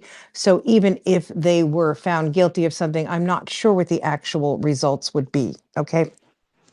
Tara, From a just to say that, from a legal like, you can't standpoint, cast nothing. aspersions. I think I Just was please gonna. do not cast aspersions on people like the UN, humanitarian workers, journalists who've been targeted, and AIDS workers and rights workers. You know, these people are risking their lives in these jobs, and they do it for all parties in the conflict. And the number of times in these spaces where people diminish them and disregard them. And if any of you have ever played these roles, and I have worked in all of these capacities before, you do it under duress. It's thankless. You save life, whether or not they're Israeli or Palestinian. So to diminish people like Sarah, who works for Human Rights Watch, it's unfair. And I don't know, I think it's reprehensible to keep calling into question the UN and calling them Hamas, to keep saying that these rights workers are Hamas or whatever it is, or that they're biased. These people are doing it. There's no benefit for them to do it. They're doing it because they care about human rights, they care about lives, they care about civilians, and they want to see justice, and they want to see people treated fairly. They don't want to see hospitals bombed. They don't want to see babies in incubators threatened and dying. This I is think it why was we speak out. Habiba. Habiba, I think Habiba, I you are was next. biased. Sorry, Wait, wait, Kira. wait. I Guys, just want to, no, Brian she said I was was next. responding to me.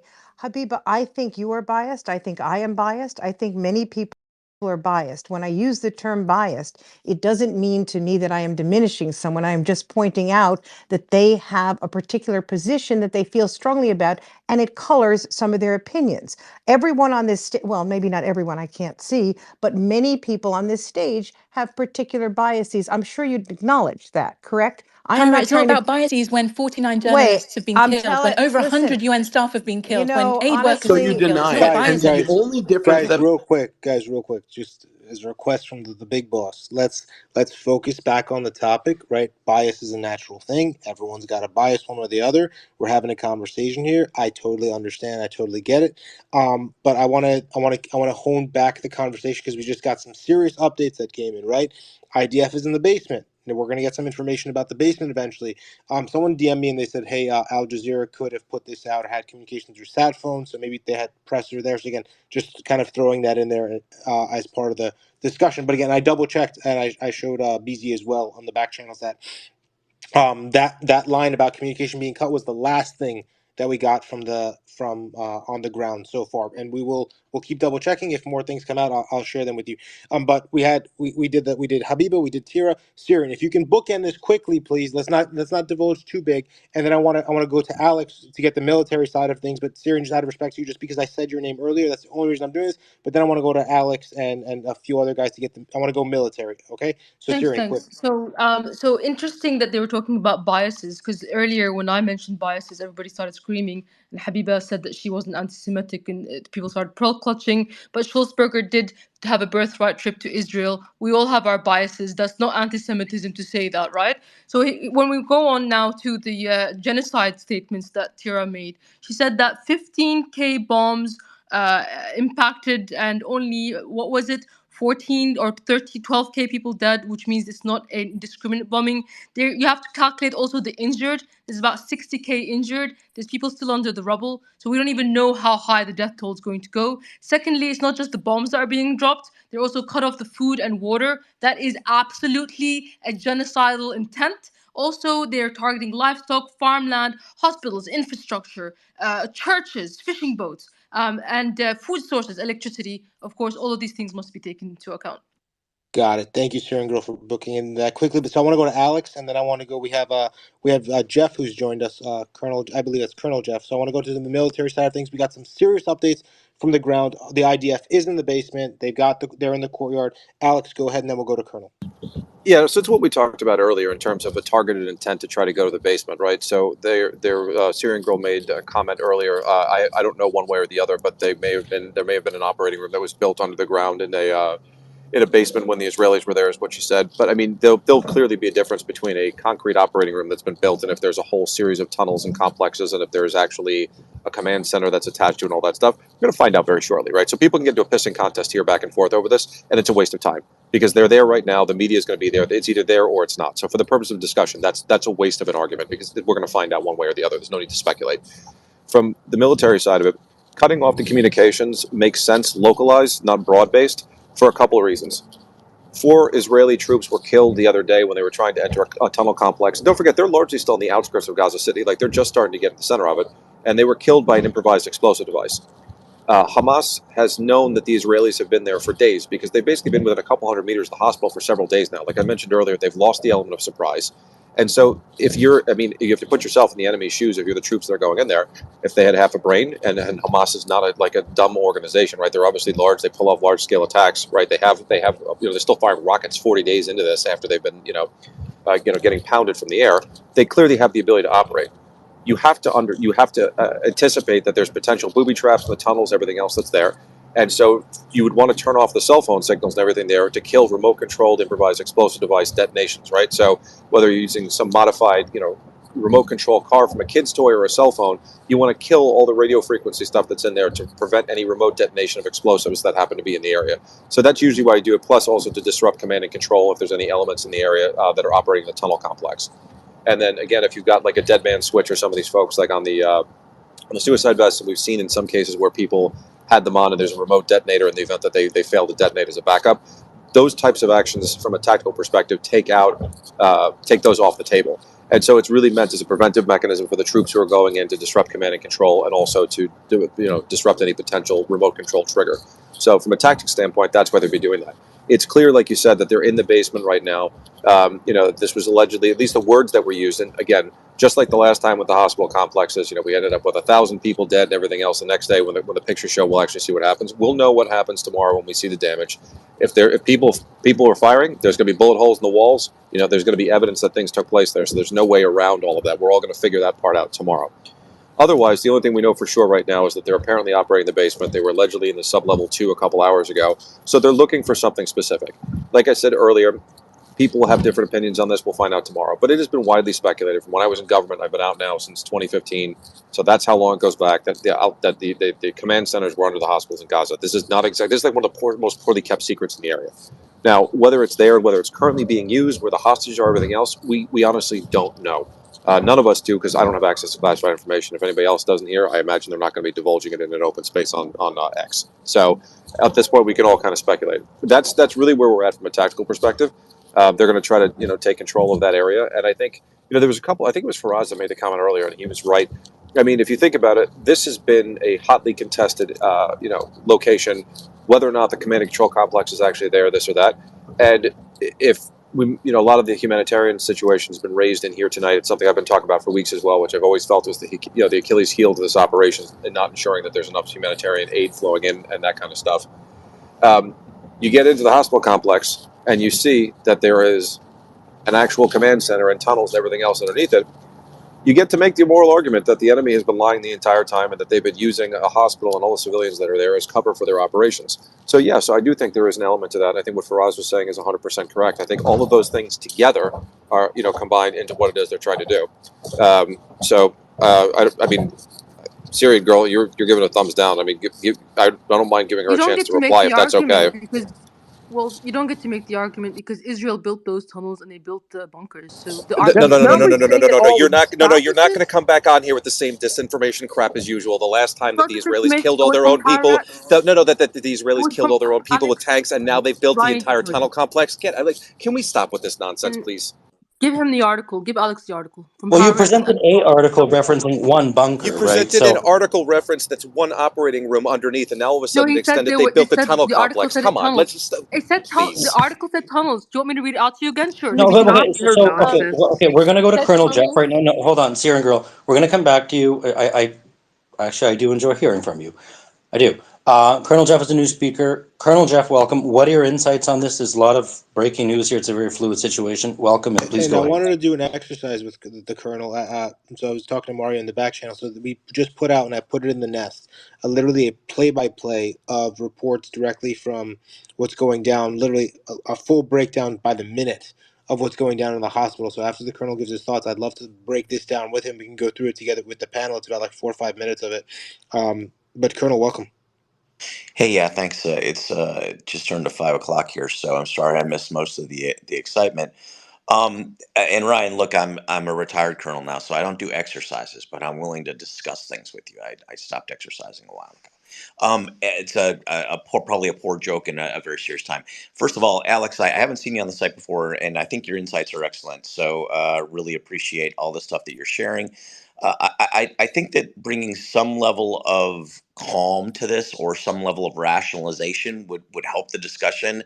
Look, when any military force goes in to clear a building, right? It's not shoot first, ask questions later, right? There are rules of engagement that you follow when you go in, and yes, there's doctors, and yes, there's patients. These are not going to be targets. These are going to be easily discernible as non-targets. As a matter of fact, they're also going to ensure that, as long as there's doctors and these other people, as long as they're not reaching in their coats and they're not making any kind of movement to look or make themselves be a target, like they're trying to pull out a gun, they're going to be left alone, right? That this is not, they're just going to go in. It's not the Wild West. They're not going to start targeting everything. The other thing, and I want to piggyback on what Alex had just said, right? When Israel gets into a hospital, and look, I was a ground force commander in Afghanistan for a year in 2007. I was a battalion commander. If you take over the hospital, when Israel takes over the hospital, they own it, right? That it's going to become their responsibility. So as soon as that happens, then they are going to, if you know, Alex said the Achilles heel of the humanitarian support, this will fall immediately on Israel to bring in humanitarian support, to make sure that the energy is on there, to make sure that all the medical supplies are there, to make sure that there's a pathway for people who need to be treated can get into the hospital and actually be cared for. That and I think that's going to be, you know, that if you give this a couple weeks, that's going to be a really important thing. I think that Israel will be able to pull that off. I don't see a problem there. They will secure the hospital. They'll make sure it's clean. The last part, right? The worst kept secret of the tunnels. And look, I retired out of NATO Special Ops headquarters. Yes, everybody knew that was kind of where the command center is, and all this. If you're an attacking person, if you're an attacking entity, and you know that's the main artery, right? You want to get to the main artery, right? That's the key aspect. That's where you want to be, because then when you go in and you start, you start working through the tunnels, they're not going to go into tunnels and start attacking. Now they're just going to secure. If you look at this from a naval perspective, uh, sea domain to land domain, they're going to secure a beachhead, right? And once they secure the beachhead, then they're going to move in. You have to, subterranean warfare is kind of a relatively new thing. It's really dirty warfare. We don't have tactics, techniques, and procedures in it as well as defined as in air domain, land domain, and sea domain. But if you make analogies to those, it's sometimes understandable. So they'll establish a beachhead there, and then they'll start working in and other things like that. The last thing is look, I know Syrian Girl has her biases, and I get it, and like BZ, I like to listen to her because sometimes I think she brings really relevant and salient points to this. But to suggest that the hundreds of kilometers of tunnels underneath Gaza have been built by the Israelis, but they're being used by Hamas's, I think is a stretch. So Ryan, I'm ready for my non-exercise Sure. exercise. Just because you Thanks. I'll mentioned her, actually let me put just let that her colon. respond, and then we'll go through this minute by minute together, and just kind of bring a different type to the panel. So Sharon, go ahead, respond to Colonel, Thank and you then so we'll go through much. this exercise. Colonel, thank you for your words. You said yourself kilometers and kilometers of tunnels. The hospital isn't kilometers and kilometers long. So we know there are kilometers and kilometers of tunnels, and yet you're focusing all of your efforts on this one hospital.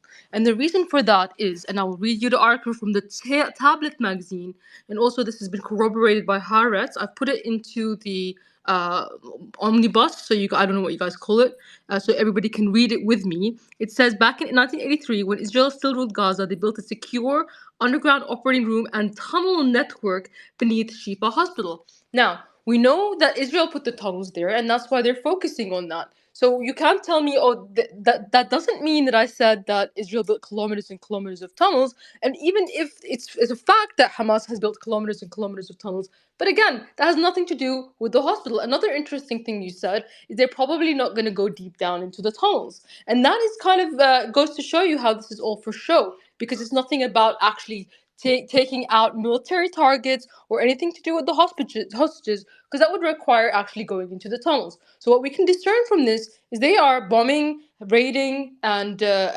sniping at a hospital. Nothing to do with the tunnels that they already know are there. Who said they were not going in the tunnels?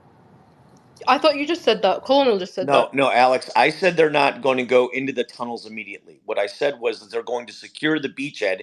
In other words, control the entry-exit point of the tunnel in the basement. And then once they have fortified and ready, and they're ready to go in the tunnels, then they will go in. But I don't believe that the idea was to, secure the hospital and immediately run right into the tunnels. Much like you said, these things are. This is going to be the entrance of this tunnel and going into the different, pathways is going to be booby trapped. There's going to be, raid teams. There's going to be, sniper positions and all these things. I think right now is the objective is to secure the tunnel, or excuse me, secure the hospital, that main beachhead entry to the tunnel. And look, Syrian Girl, just because they know the tunnel's there, right? Just because they know the tunnel's there and you have public evidence to suggest that they know that the tunnels are there, Because they doesn't mean built that they it. just say, oh yeah, there's a tunnel there that's probably used by Hamas. Since we know it's there, we don't need to go get it. Well, of course they still need to go get it. No, they You know, they I know, but they let me built finish. it. I gave you the chance to finish. Please let me finish, right?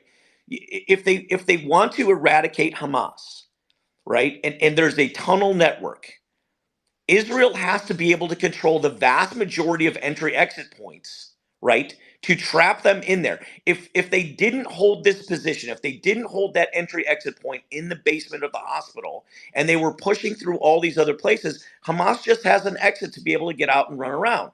You can't give them that opportunity. You have to hold all of the entry exit points or the vast majority of them or find a way to seal them, i.e., air bombing and air raiding to where you actually can basically crumble an entry exit point to the point that it can't be used, right? If Okay, these were just quickly Americanized, would respond you Hold on, to guys you. do guys, this? I have a question for the colonel. Just Just so you quickly, guys, just quickly, I Colonel. Just promise I'll very come to you quickly, very. soon. I promise I'll come to you. Just give me 1 second, Colonel. Just out of curiosity, you mentioned yourself that there's multiple entry and exit points to it. Why are they so focused and gung ho about this hospital's entry and exit point or entry slash exit point? Why not go at it from a different angle and, like you said, crumble it from there? Because the hospital is such a fragile target. And we know that this is a vast spider's web or maze, whatever you want to call it, underneath. Why do you think they're coming at it strategically from this hospital instead of somewhere else that might be less target oriented towards civilians?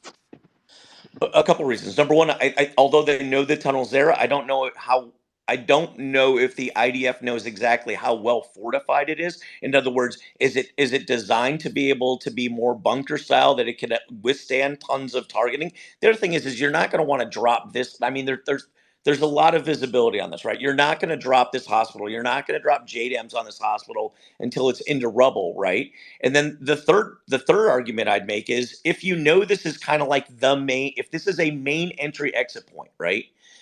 That's absolutely one you want to be able to control because you can actually, if you think of the tunnel system like the blood flow in the human body, right? This is a main artery, right?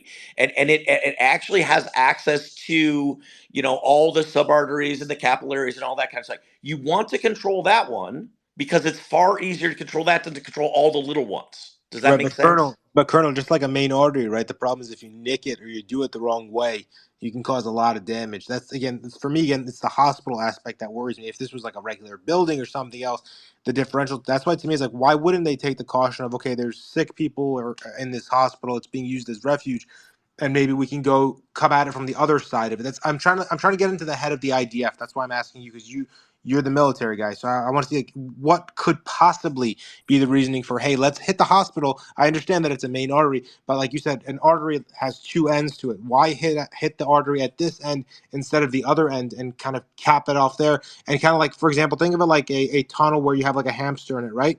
Why not destroy one end so they're forced to come out of this end because they can't stay down there further. They're forced to come out of this end and take them out from there and outside of the hospital ground. Again, pure speculation, pure questioning. I'd love your thoughts on it. Yeah. So, and look, Ryan, I think they're good questions. If they really wanted to cap this entry exit point, they would level the building, and they're not going to do that because it's a hospital, right? They're just not going to do that. The other problem they have is they go, okay, we could play your or we could pull on your theory here a little bit, where okay, well they're not going to go in the hospital. Let's say they just set up a perimeter around the hospital, right? And as IDF soldiers underneath are pushing the guy, pushing Hamas out of the tunnels and they're coming up out of the hospital and coming out.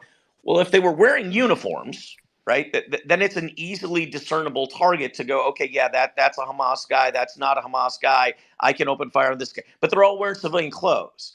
So how do you know as an IDF guy standing around the hospital, right, that's basically set up a perimeter to know, okay, yeah, that's a Hamas guy. I mean, are they just supposed to shoot all the 18 to 25-year-old men coming out of the hospital because they're wearing civilian clothes and Hamas is not fighting in a legal way because they're not wearing uniforms?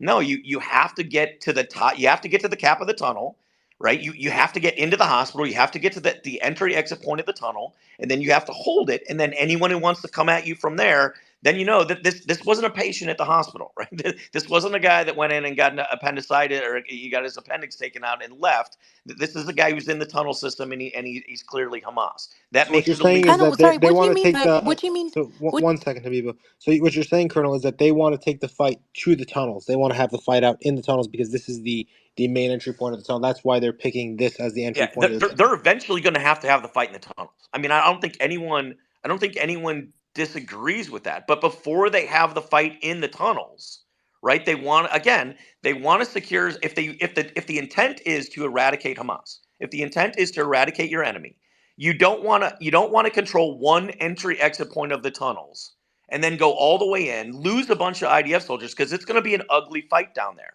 right? It's really it's a bad fighting arena. It is not the environment that I ever want to fight in, right? So when they get down there, they don't want to create an opportunity for Hamas to say, okay, they're going to be able to communicate. Hamas has set up these tunnels for years. They've got really good landline communications that run along.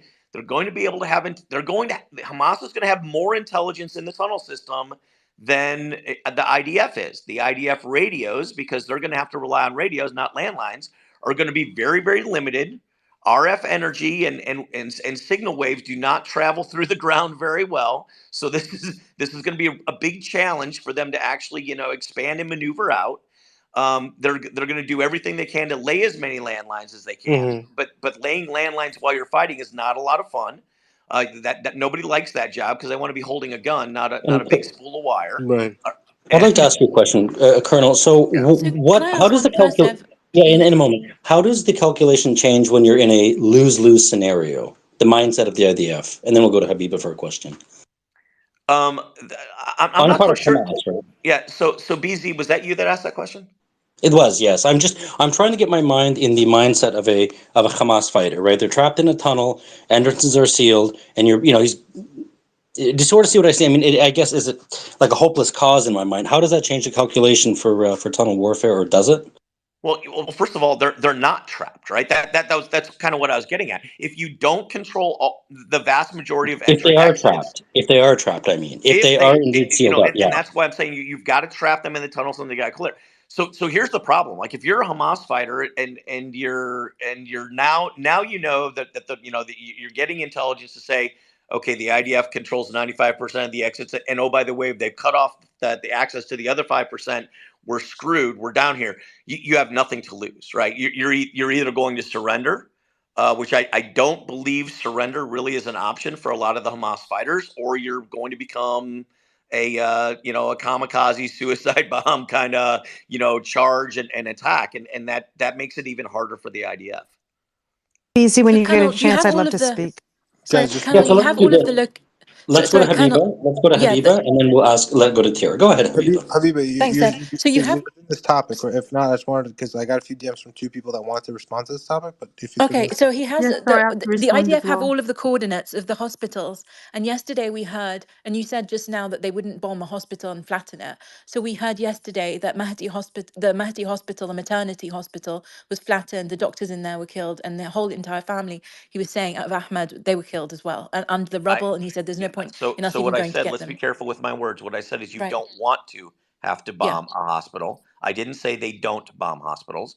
And Okay. I would also say that when the IDF bombs a hospital, they will have to answer to the international community with the intelligence they have to show why that was a viable target, right? Hospitals in and of themselves, just because they're a hospital, has the potential to make them not be legal targets under the laws of warfare. However, if that hospital is being used by a combatant entity, then the hospital is targetable. I want to be clear. I didn't say they don't bomb hospitals. I said you from a ground perspective, you don't want to do that, right? I was in Iraq and Afghanistan on the ground. There are more times than I can count where I saw through long range vision, I saw enemy combatants getting into and out of ambulances. Right, they were using ambulances to shuttle themselves around in the battle space freely and know that they wouldn't be targeted. That makes the ambulance a viable target.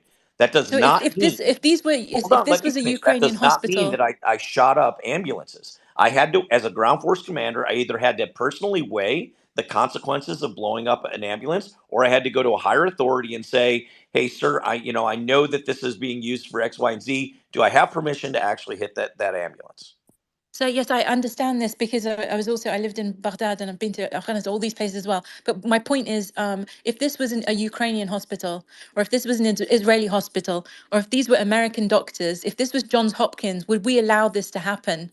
Would the international community stand by and say, yeah, we can justify it? If these were your children in these hospitals, if these were your doctors, if these were your I nurses, wouldn't like take I wouldn't take my how are children to people a hospital that justifying was this? being used by military combatants in a And if you war. had no Yeah, choice because you were John under Hopkins blockade and doesn't you have had no Hamas choice as to what funding. hospital to use, that's what I want No, to no, ask no. you guys. You If this was look, Johns Hopkins, would you guys Gaza allow is this? not that big of a place, and we just talked about 3 different hospitals, and now you're telling me there's no other hospital to go to. Look, I get your point, right?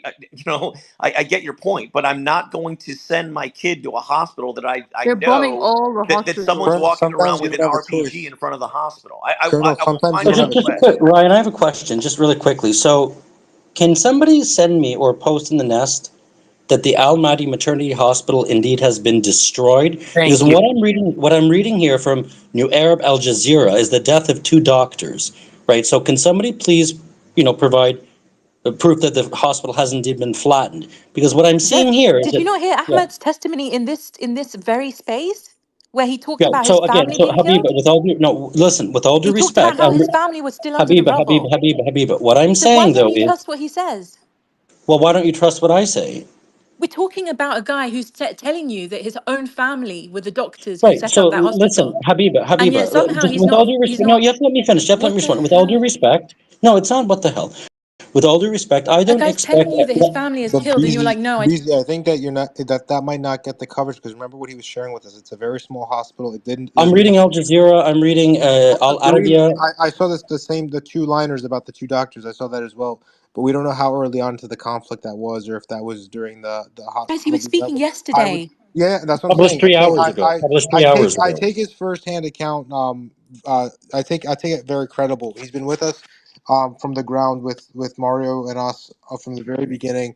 I don't think that he would make such an egregious claim. I have to say that for sure.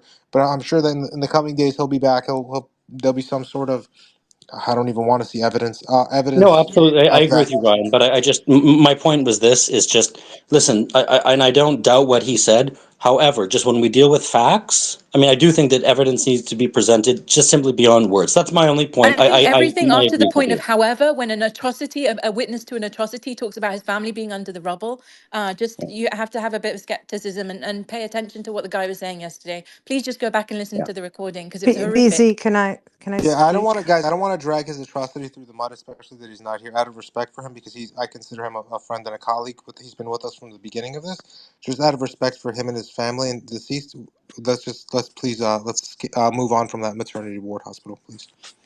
Okay, BZ, Ryan, I Sure. thought Go I was ahead. supposed to, Go okay. ahead. So just well, 3 points. Number one, let's assume, even if Israel built one part of a tunnel below a hospital, that doesn't mean that the tunnel is not a legitimate target or that the hospital is in fact not.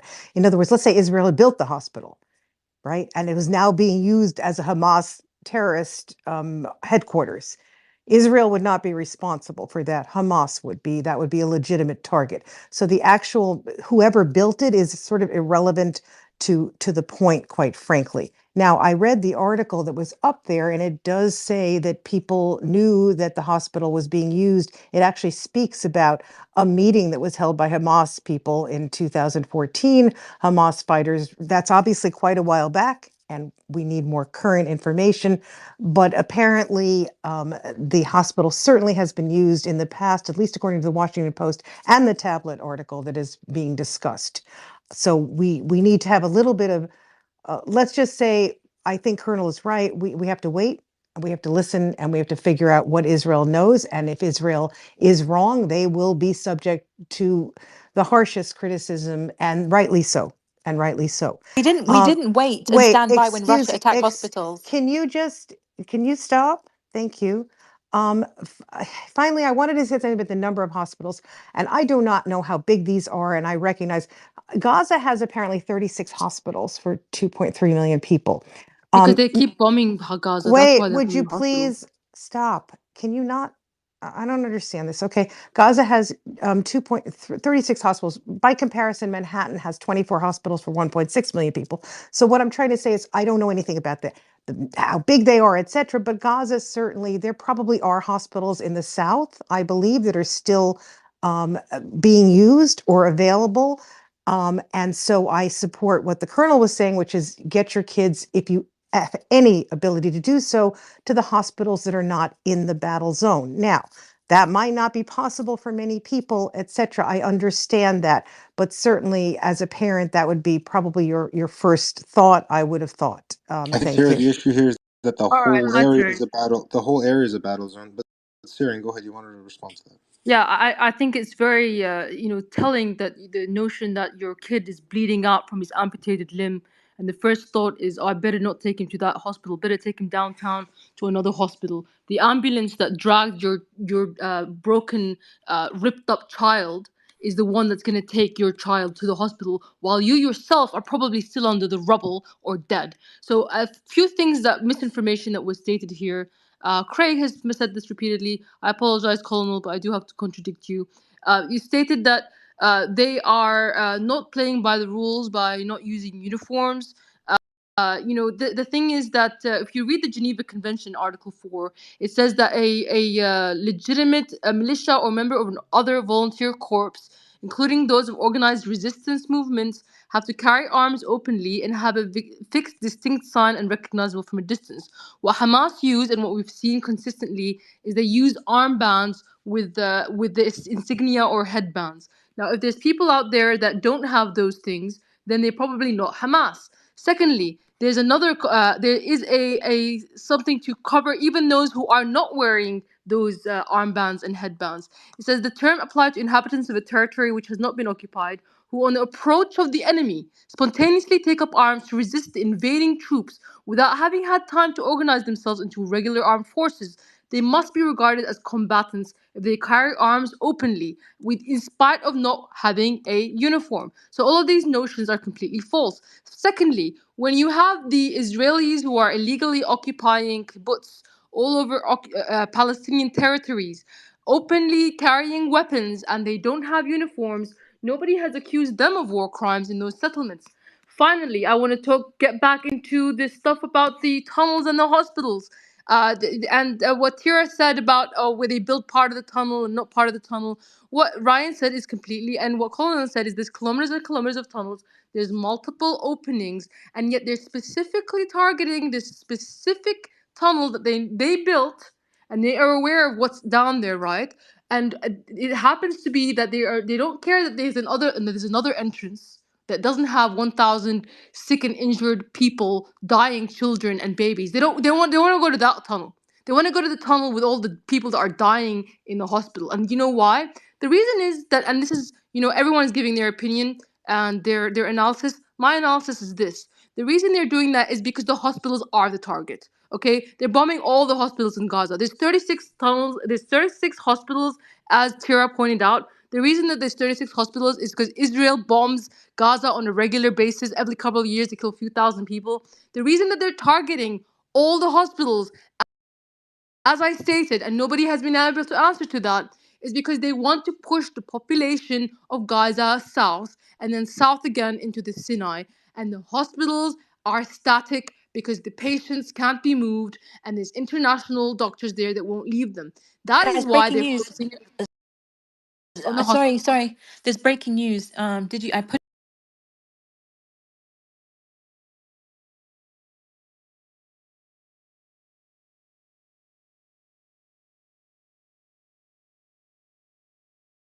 it in the post. It says the Director General of the hospitals told Al Jazeera that Israeli soldiers opened fire. Why Oh don't yeah, we he go to Colonel? Why don't we go to So look, Colonel, this Florida? notion that Yeah. you read the Geneva Convention. That I really appreciate that. That's wonderful. It's not like something I've been tested on every single year of my life for 30 So 30 I years. read it as a child, actually, as a Okay, teenager. hold on. Thank you very much. That's fine. I let you speak. Please let me speak. Thank you.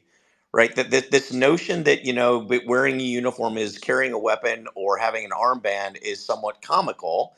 Yes, it's in the Geneva Convention, so please hear me out. Right. The problem with that is number one, weapons can be easily ditched, and armbands can be easily put on or taken off. That's the first problem. Hamas has been around for years, and they still don't have a uniform. I think is somewhat comical. Right. Here's the other problem. In Syrian Korea, you just made my point, and you don't even realize it, which makes me somewhat chuckle. Right.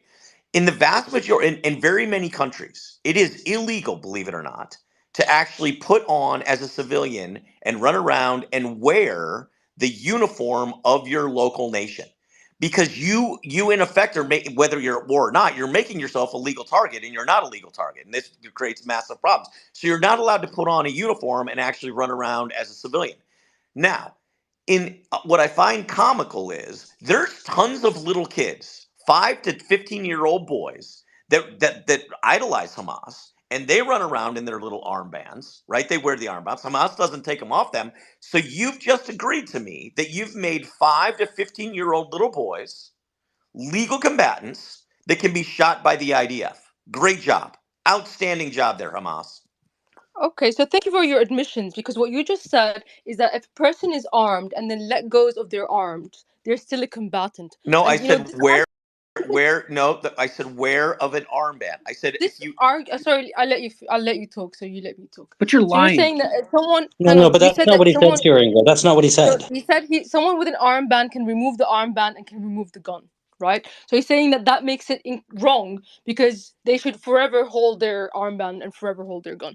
So it's an interesting he should make this point, because we on October 7th, a lot of people argued that there was many people that are serving members of the IDF or recruits of the IDF, but they that weren't currently armed, and they were arguing There over are whether no that's a recruits in legitimate the target. IDF, though. There are no So such thing the as recruits in interesting the thing, IDF. the fact that Israelis all have to serve in the IDF. So the colonel here is saying, what I'm disagreeing with him. Like, when you don't have weapons, then you're not a legitimate target. If you let go of your weapon, you let go of your armband, you cease being a legitimate target. And I'm sorry if the Geneva Conventions doesn't agree with you. Take it up with the Geneva Conventions. But as a resistance movement, and by the way, Hamas does have uniforms, and that's how you could distinguish them from the other militias. They have green uniforms. You've all seen them. I can post their pictures under the tunnels. They're well equipped, and unlike the other resistance movements that are in Palestine, which are all legitimate under the UN and the Geneva Conventions. Yeah, well, two things. Number one, I didn't sleep in my flight suit or my uniform. Like there were times when I was off duty, right? So Were you a target then? it depends, right? In Iraq and Afghanistan, I was a target no matter what. I had freaking bounties on my freaking head, right? So yeah, I was still, according to an enemy that doesn't really care. Yeah, I'm still a target. So that's number one. Number two, you want to talk about Are October you the 7th, enemy that doesn't care? which was a holiday You where have to let him speak, Syrian girl. you want Go to ahead, talk about Paula. October 7th, which was a holiday. Many of the IDF were actually off duty. That doesn't give the Hamas the right to shoot and kill and murder.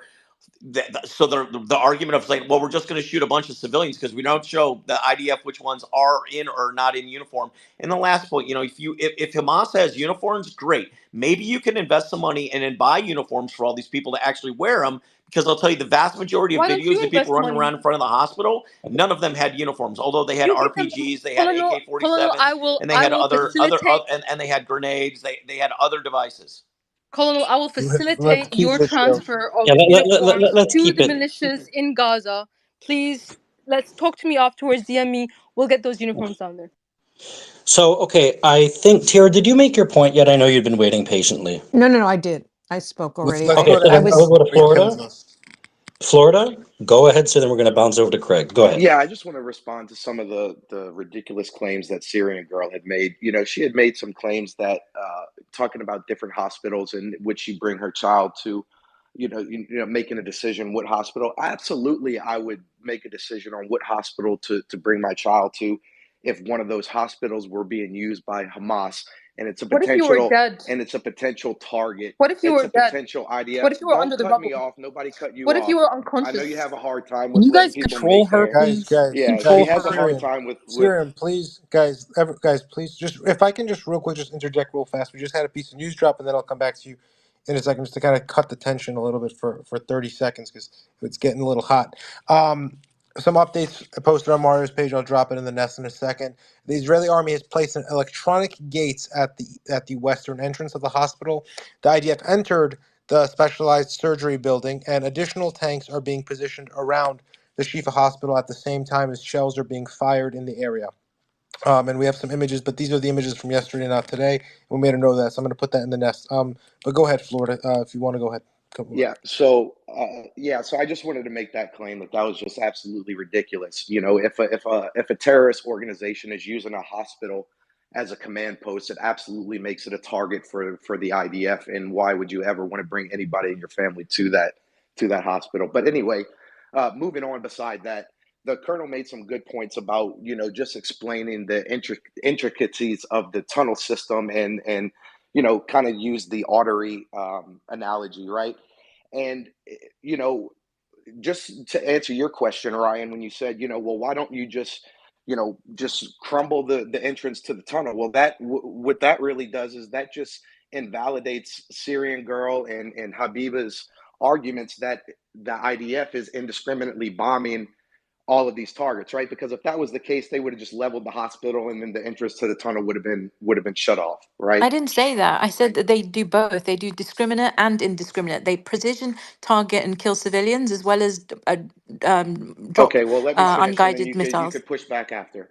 Now, And I want to push back too for your some of statements. the reports that we're getting out of the hospital now, as the IDF are moving in and as they're moving into the basements, I think it's a little too premature to take any of these reports as credible. Because what a lot of people are failing to realize is that all these tunnels, it's a spider web of tunnels. They're all connected. So Hamas could have been held up in that hospital to the very last minute, and then they could have scrambled away in those tunnels, and who knows where they're at, right? So any of these reports coming out of the hospital yet, we really need to be cautious until the IDF can really get in there and see what's in these basements and what it leads to, the intricacy of these webs of tunnels under the hospital. And then I just want to also push back on one other thing that Habiba had said earlier, when she was making claims, about the U.S. is complicit in genocide. I want to make it very clear that Habiba doesn't speak for the entire U.S. population when she says that, right?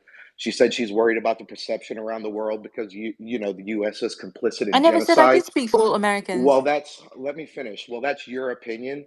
And that's a small percentage of the U.S. population that agrees with that, right? A large percentage of the U.S. population stands with Israel and their right to defend themselves It's against also the 500 officials at barbaric. the State Please let me Department. finish. Please let me finish. Right. So a large percentage of the United States does stand with Israel and their right to defend themselves against this barbaric terrorist organization. So just to push back on another thing that you said, it definitely is in the best interest of the United States to eradicate Islamic extremists, not only from the region, but the world. You said that it was not in the best interest of the United States. Once again, that is your opinion, and I'll land my plane there.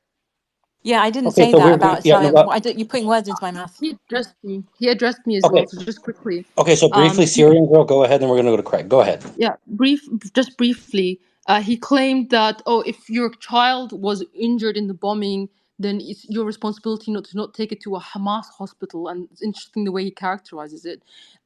If you died in the bombing, who's going to take your child to the hospital? If you're unconscious, if you're stuck under the rubble, who's going to decide? I mean, can you imagine the scenario Dude, where you're like, if you died, I guess you don't your have child is feelings. bleeding out, Why would you're under the you have rubble, no and you're feelings if like, you oh die? my You can't God, care if your Hamas kid's is gone running or this not. That's a hospital. She I ridiculous, better is go get the medical ridiculous. care. ridiculous Oh question. my God, she's ridiculous. FL Captain, you I'm made the sorry. All statement. this. Can I Can we just respond? take? No, stop, Habiba, stop. Can you guys please, like, with all due respect, I'm sorry here, okay? But there are people like Michael, like There's people FL, dying. like Ben. No, stop. Guys, This is enough. This is enough. There is clearly a group of people that anytime somebody speaks with a possible, even the slightest amount of contrarian opinion, they are interrupted, they are shouted over, and it is quite frankly annoying. I'm just gonna. I was interrupted. It was my right of Okay. reply. Are you Hold on, hold kidding on. me? Craig, Yeah. you actually Okay. interrupted me when I was speaking. Okay. Okay, so this is what we're Anyway. gonna. Okay, just everyone, everyone. everyone, So chill this is out. what we're gonna do. Let's just We're gonna reset. chill out. Let's just reset this and let's take it from there. Yeah.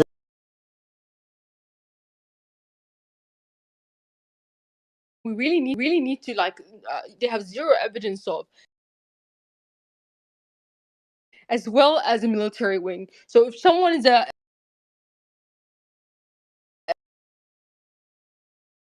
bleeding out and you're like also bleeding out and they're taking you to an ambulance, you're not going to be like, can you take us to the downtown? It's just ridiculous.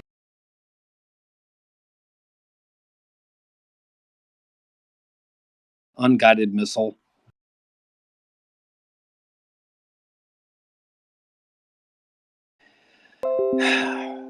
I think I speak for quite a few people when I say that the shifting of blame for Israel going into a hospital. Let's take that a step at a time. Okay. Number one, it has continuously been said over and over again ad nauseum, okay, that if you use a hospital for means of military activity, and yes, that includes civil activity, okay, if you are the political leadership of a militant group, you are a legitimate target. End of story. Okay. It is not considered terrorism to knock out a group that, number one, is labeled by the international community, by the United States, and by Israel as a terrorist organization. Okay. So that's the shifting of blame that Hamas uses a hospital to operate out of. I don't understand how it's so hard for anybody, I don't care who you are. Why is it so hard to look past, or so easy, I should say, to look past Hamas using a hospital for operational control of either military or political affairs? It is Hamas's fault that they put a civil or military command center underneath a hospital to begin with. That alone is worthy of condemnation. You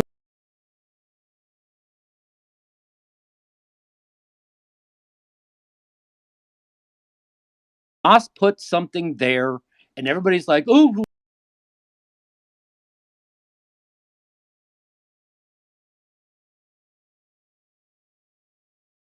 hospital." That doesn't Israel make put any it under sense to me. there. Great. So the last point that I'll make, okay, is let's get back to the operational components of what Ryan was talking about, okay? Because this is something I wanted to address.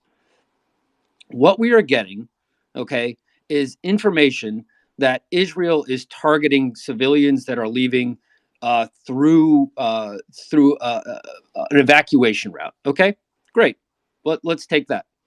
Number one, let's examine what that actually means. Okay, that means that theoretically, electronics are fully up and operating at the hospital because there'd be no other way to get communications out, right? Let's use our common sense. So if communications are not down, let me prophesy this: if people are able to text, if people are able to call, if they're able to do things, guess what they're also able to do? They're also able to whip out their phones and put up videos and put up this of indiscriminate killings. They're able to put up IDF soldiers that are running amok through the hospital. They're able to put up videos of this and that. If they're able to stop and give us moment by moment, oh, they're at the gate. Oh, now they're in the emergency room. Or now they're in here. Now they're in the basement. If they're able to give this second by second, right, just to the objective observer, if they're able to give these second by second updates, right, obviously comms have been shut down, right, by the IDF. They've clearly done that. So the question you have to ask yourself is, number one, how are they getting information out? That'd be great, right? Because then you have to check the source of that. And Michael would know that sources and methods matter, okay? So if you have somebody that is telling you that IDF soldiers are shooting at civilians and they're doing this and they're doing that, okay, the source of that information is just as critical as the information in and of itself, okay? So to land the plane, and this is a metaphor I think we've completely beaten into the dust, right? I wish we would come up with another one or another analogy. That all of this combined, right? The mislabeling of ordnance as missiles that are unguided, the labeling of indiscriminate bombing with no evidence whatsoever that Israel is using dumb munitions. That is an allegation that has been thrown out wildly with no evidence to support that whatsoever. The third thing is that if you're going to condemn Israel for going into a hospital, you equally support the breaking of international law and the Geneva Conventions in and of themselves. So people throw the Geneva Convention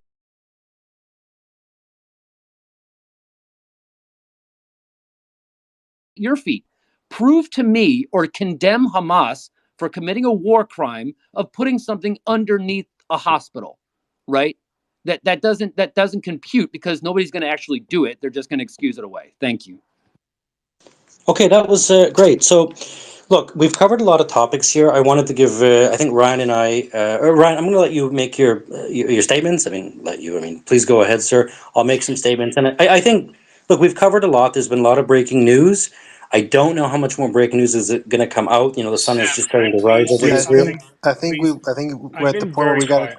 we got Please. we got to close it up just because it's out for a technical reason on the back end. So we appreciate you guys all coming here and Maybe being just to with us. counter Craig.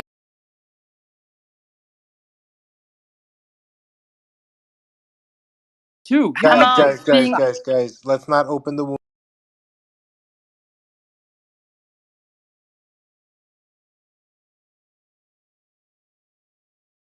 Will be coming to you on the page throughout the night into the morning. Sourced, of course. It was great being here with you guys. Great conversations. BZ, on to you, and let's close it off. Yeah, no, I think it was really great. A lot of breaking news. We covered a lot. I think a lot more breaking news will break throughout the the late night, early morning hours. Keep checking Mario's Twitter feed, basically for the latest. And any comments or feedback. And I do want to apologize if I was ill tempered. Right, I'm just a human being. You But that need being said, another Ryan, cigarette. I'm quitting Tira. In any case, so thank you everyone, and I think that's about it. Okay, have a great night, and let's hope for the best for all people involved. And that no more people need to die during this